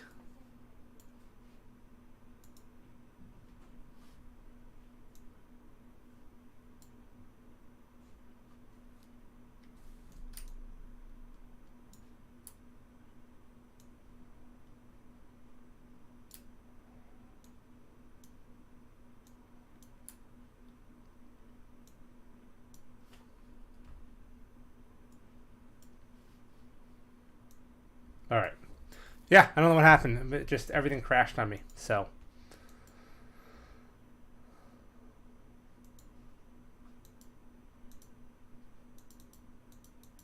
let's see if we can make this a little bigger for you guys.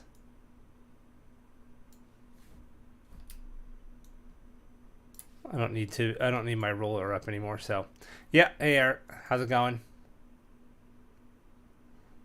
Is that Junior Toolbox? I think that is Junior Toolbox. If it is, I'll hear her laugh in about 2 seconds. It's funny how she joined the stream and the whole stream crashed. All right. So, let's see here. Magic Shop specialization services. So if you're directed or if you simply need to determine the specialization of Magic Shop, so we don't need that. Services. So this is just information, it looks like, on stuff. What do we still need? Are they gilded, I guess? And then notable location reasons.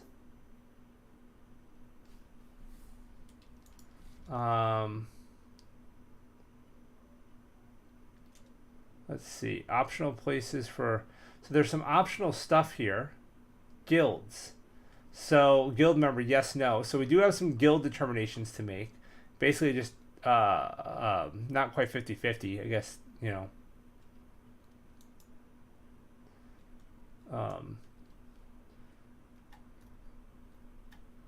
All right, so certain things can be gilded, certain ones can't. I believe if we go back and look here,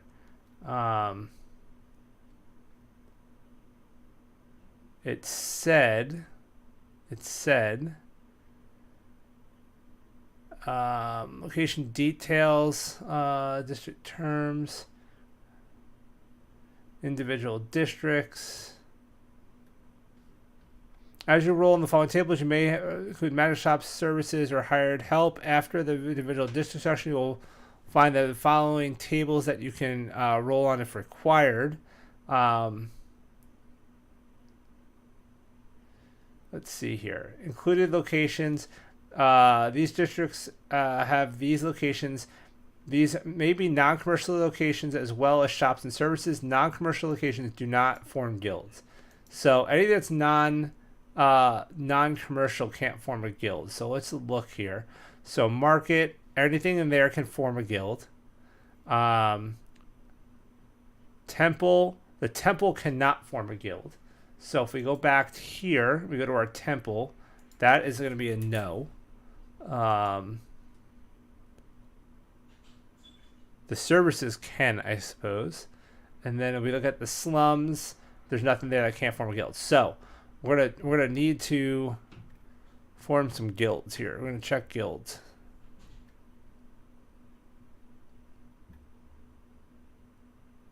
I feel like I just lost my page.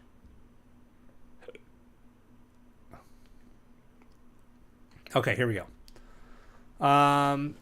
So let's see here. We're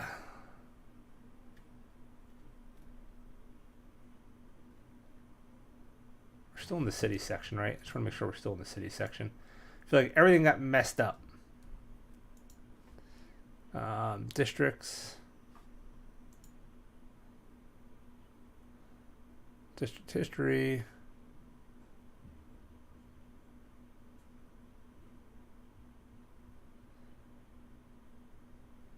Individual districts. We got our 3 roles.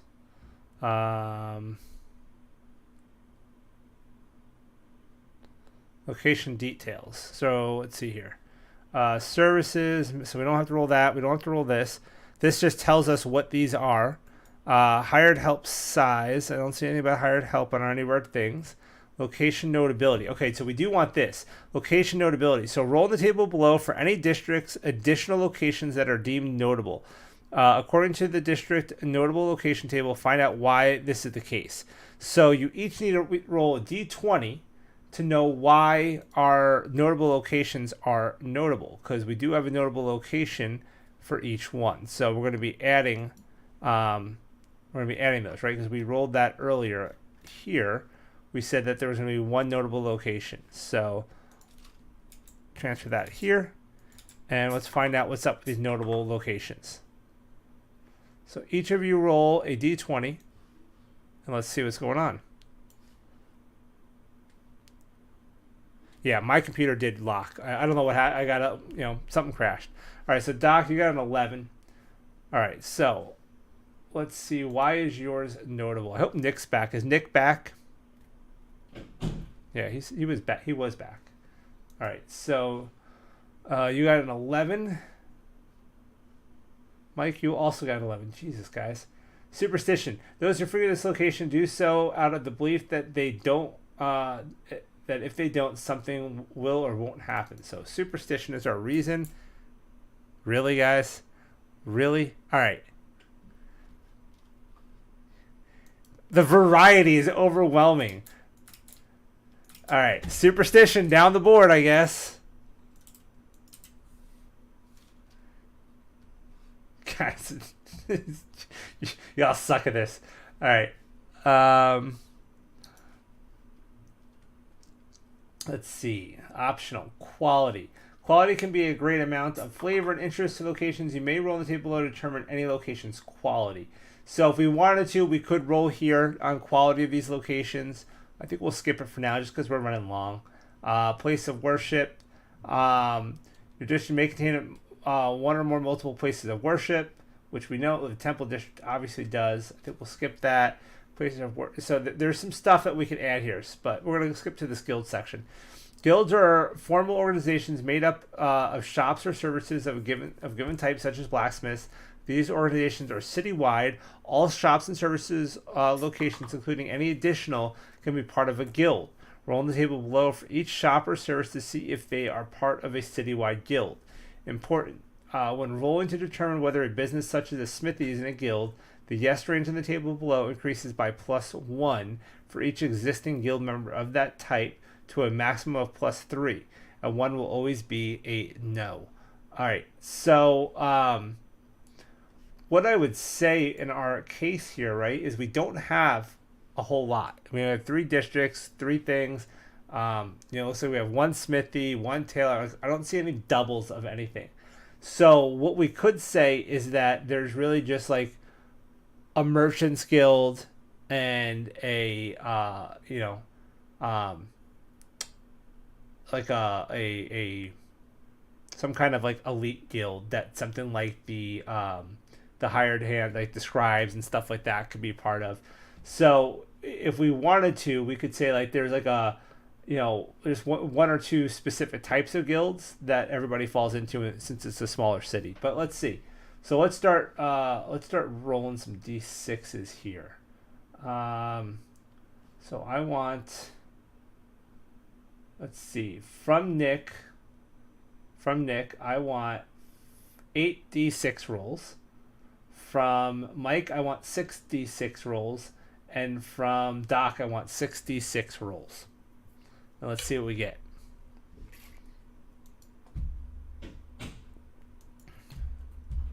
Just put them in order. Just give them to me like, 1, 4, 5, 2, 6, 1.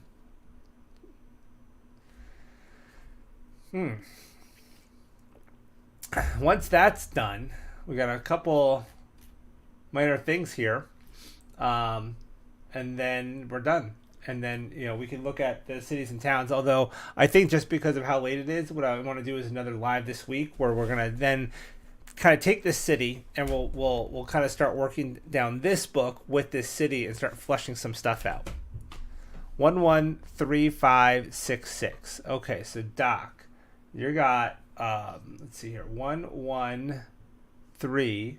So these 3 are yeses and these 3 are no's. Mike, you got. Oh, I'm sorry. You know what? We only needed 5 out of you, Mike. So I'm just gonna take the first 5. So we got a yes, a no, a yes. Oh, that's non-commercial, so that one doesn't count. So a yes. So I really only needed 4 out of you. 1, 2, 3, and a no. All right. Interesting. that the magic shop would not be part of a guild. Okay. All right. And then where's Nick? Nick, are you still there? I need your D6 rolls. I need 8 D6s out of Nick.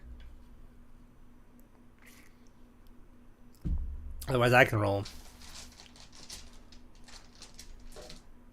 I got dice.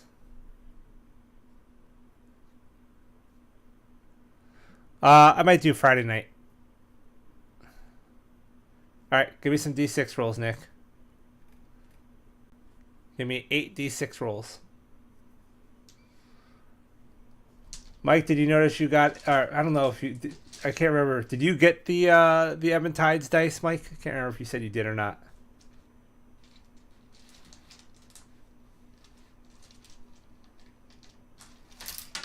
Oops! Just dropped the die.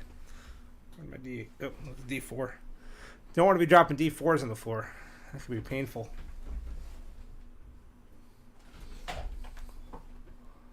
Okay. Yeah, so there was an error on the printing of the D4. Well, really on all the dice, in my opinion, but definitely on the D4. So they refunded everybody their money for their dice. They gave full refunds.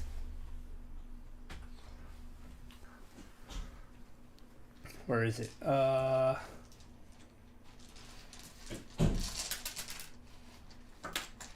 trying to look. Oh, it's right here. So what happened was, let's see if you can see it or not.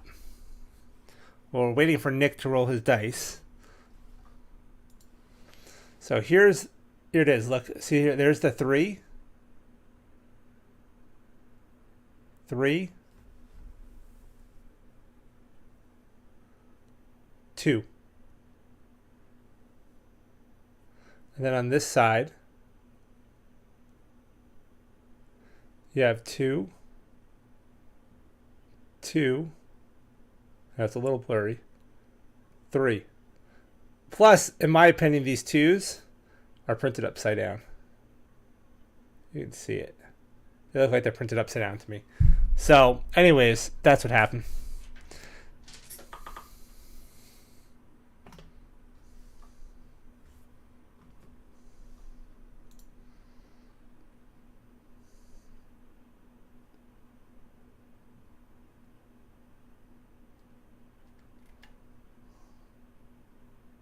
Two, 5, 4, 4. Okay, and then I need 4 more. 1, 2, 6, 2. Okay, so let's see what we got here. All right, so going down, we've got 2, so no. Then a 5 is a yes. And then no, no, no, no, yes. No. Okay. Weird that a club would be part of a guild.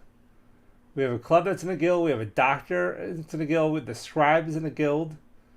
And then the alchemist, barber, and weaver. The slums got the most guilds. That's crazy. All right. Cool. We're good. You've seen the new transition thing. I showed it to you.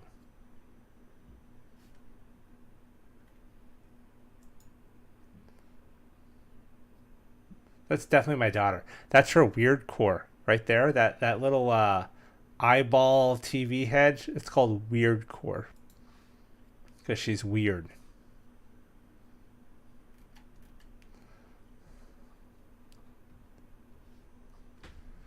That's my daughter.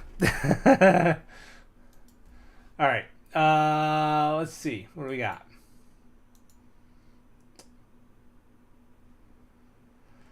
Extra intrigue. So recent history. What has happened in or to the city recently? What do people talk about in the streets or in the tavern?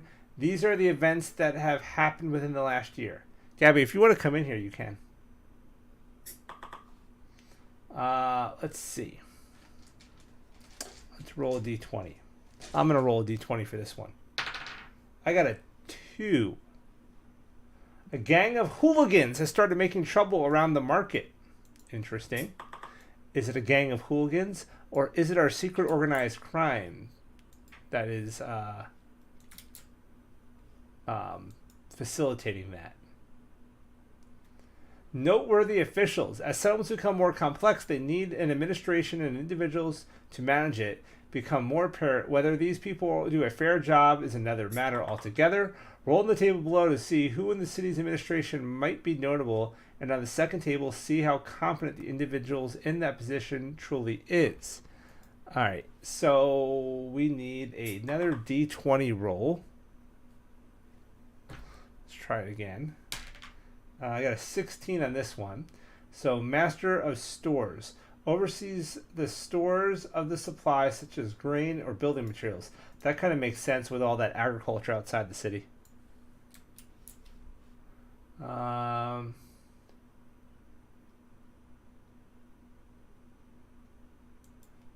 Let's see.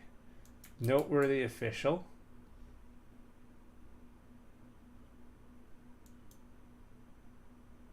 Oh wait, that's the noteworthy official's competence. Where's the note? Oh, we have to. What's their competence? Let's roll D6. D6. Got a 2. They're very incompetent at their job. That's awesome.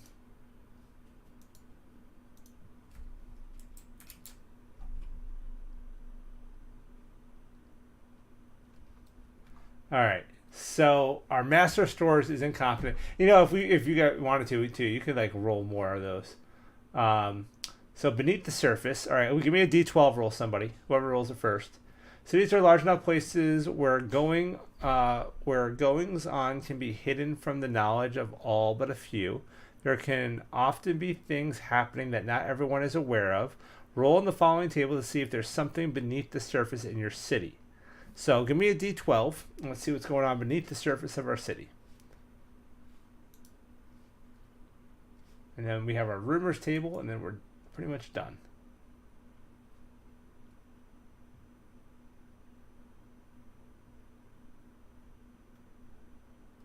D12 roll, please. Who's first? Got a 9. We have a 9. A 9, 9, 9, 9. Parties. A guerrilla party scene has been emerging within the city, with semi-frequent secret invitation-only parties being held at ever-changing locations. Okay. Seems a little weird. They're having water parties. All the richest people in town are throwing, like, water parties.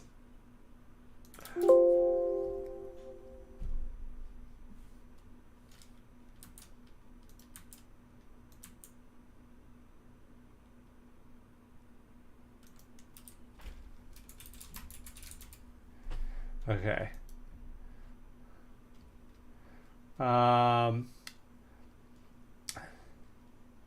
Beneath the surface awareness. Things happening in the city do not happen in a vacuum. Eventually things get around. Someone talks, something falls apart, or someone sees something they shouldn't, or perhaps wish they hadn't. Someone roll a D12. If you rolled on the beneath the surface table, roll on the table below to see how much, if any, awareness there is of what's going on. So I need one more D12 roll.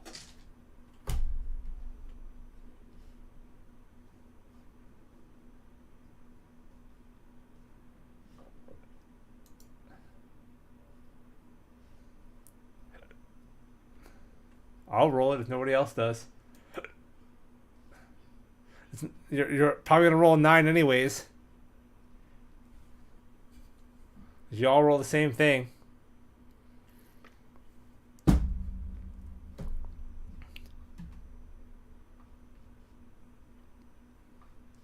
And then we'll head over to page 444 and roll on the rumors table. We got 8. So single direct occurrence. Someone has had a direct first-hand experience involving the issue and is trying to deal with it somehow. Okay. Someone knows about the water parties. It could be your entire story hook right there. Is this person like gets the adventurers to look into the lack of water, tells them about the water parties. All right, let's go over to the rumor table on page 444. And let's roll a rumor. Rumors fly around sentiments like chaff in the wind. Of course, the great majority of them are ultimately proved to be false, but many have more to them. Sometimes rumor may hold the tiniest grain of truth, or as a bard says, sometimes truth can be stranger than fiction. Below is a table of rumors that could be drifting around your settlement. Most are general in nature and could be applied to just about any settlement, though a handful are specific to certain settlement types. They may be utter rubbish, gospel truth, or anything in between. Anybody want to roll a D100? They're the most fun thing to roll.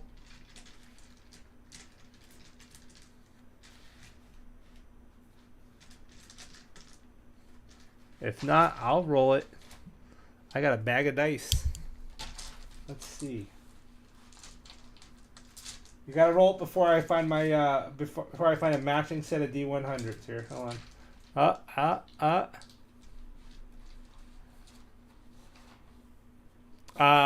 Yeah, if she could find her dice. Or if she came in here. I don't even know if she's still watching. Hold on. Let's see. Here, give me a second.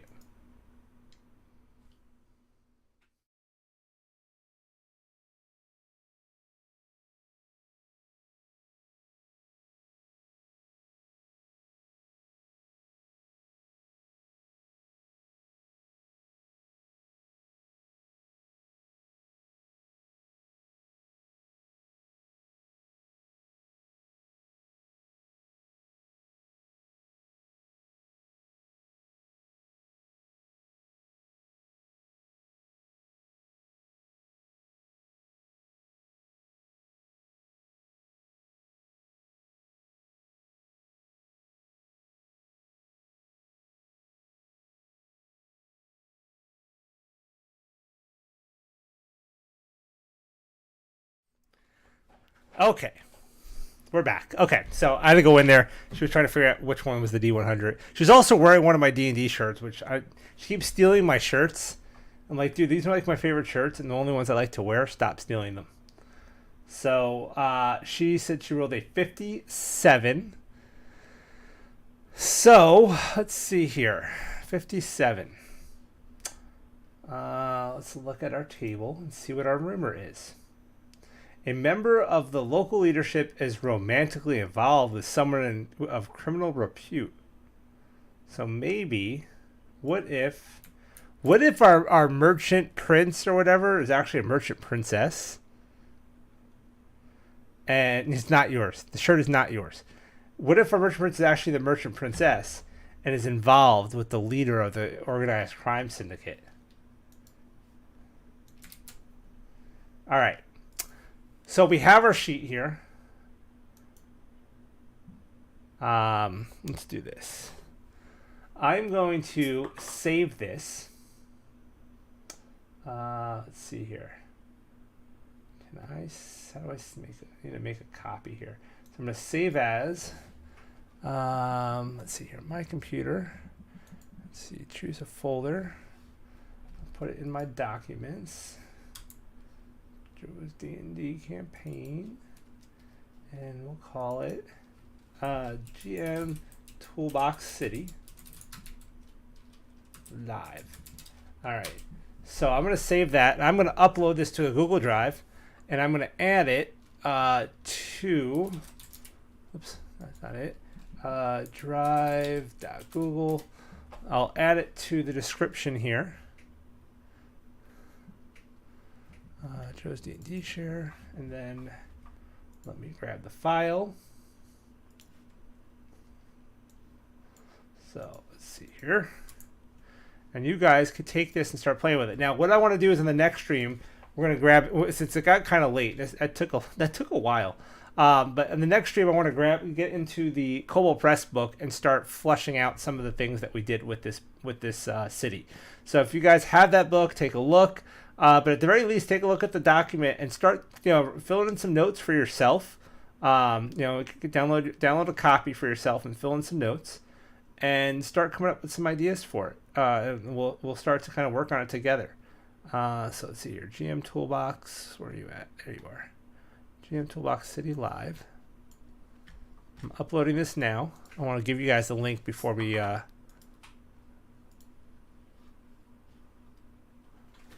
offline.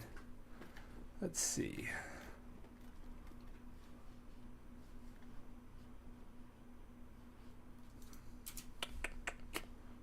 Here he is. So I'm going to share this.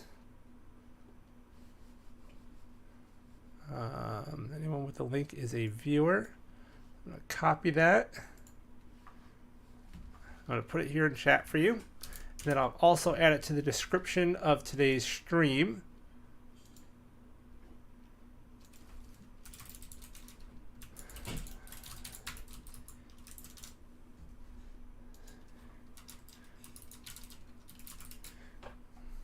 All right. So I added it to the description of the stream as well. So you guys can download that and start messing with it. So, oh, and you know what? We need a name. That's the other thing. You know what? That's going to be one of our homework assignments. Is I want everybody to come up with a name. If you're watching this after the stream or whatever, comment on the video. Not in chat here, but in the comments after we close out. Put a comment in with your suggestion for a name of our desert city, our desolate desert city. And we will we'll decide on the name next time, and we'll start to flesh out some more of the ideas behind the city. And we're really going to build this city together, and then we'll do another stream where we can maybe map the city together. That'd be kind of fun to start figuring out what's going to go where, and kind of just creating a city map for it, and laying it all out and figuring out what it looks like. So, yeah. All right, guys, I appreciate you all hanging out. I know it's late, so thank you. And we'll hang out again soon. I'll thinking maybe Friday night. We'll see how things go. All right. So that's it for tonight, guys. Thanks again. I'll see you next time.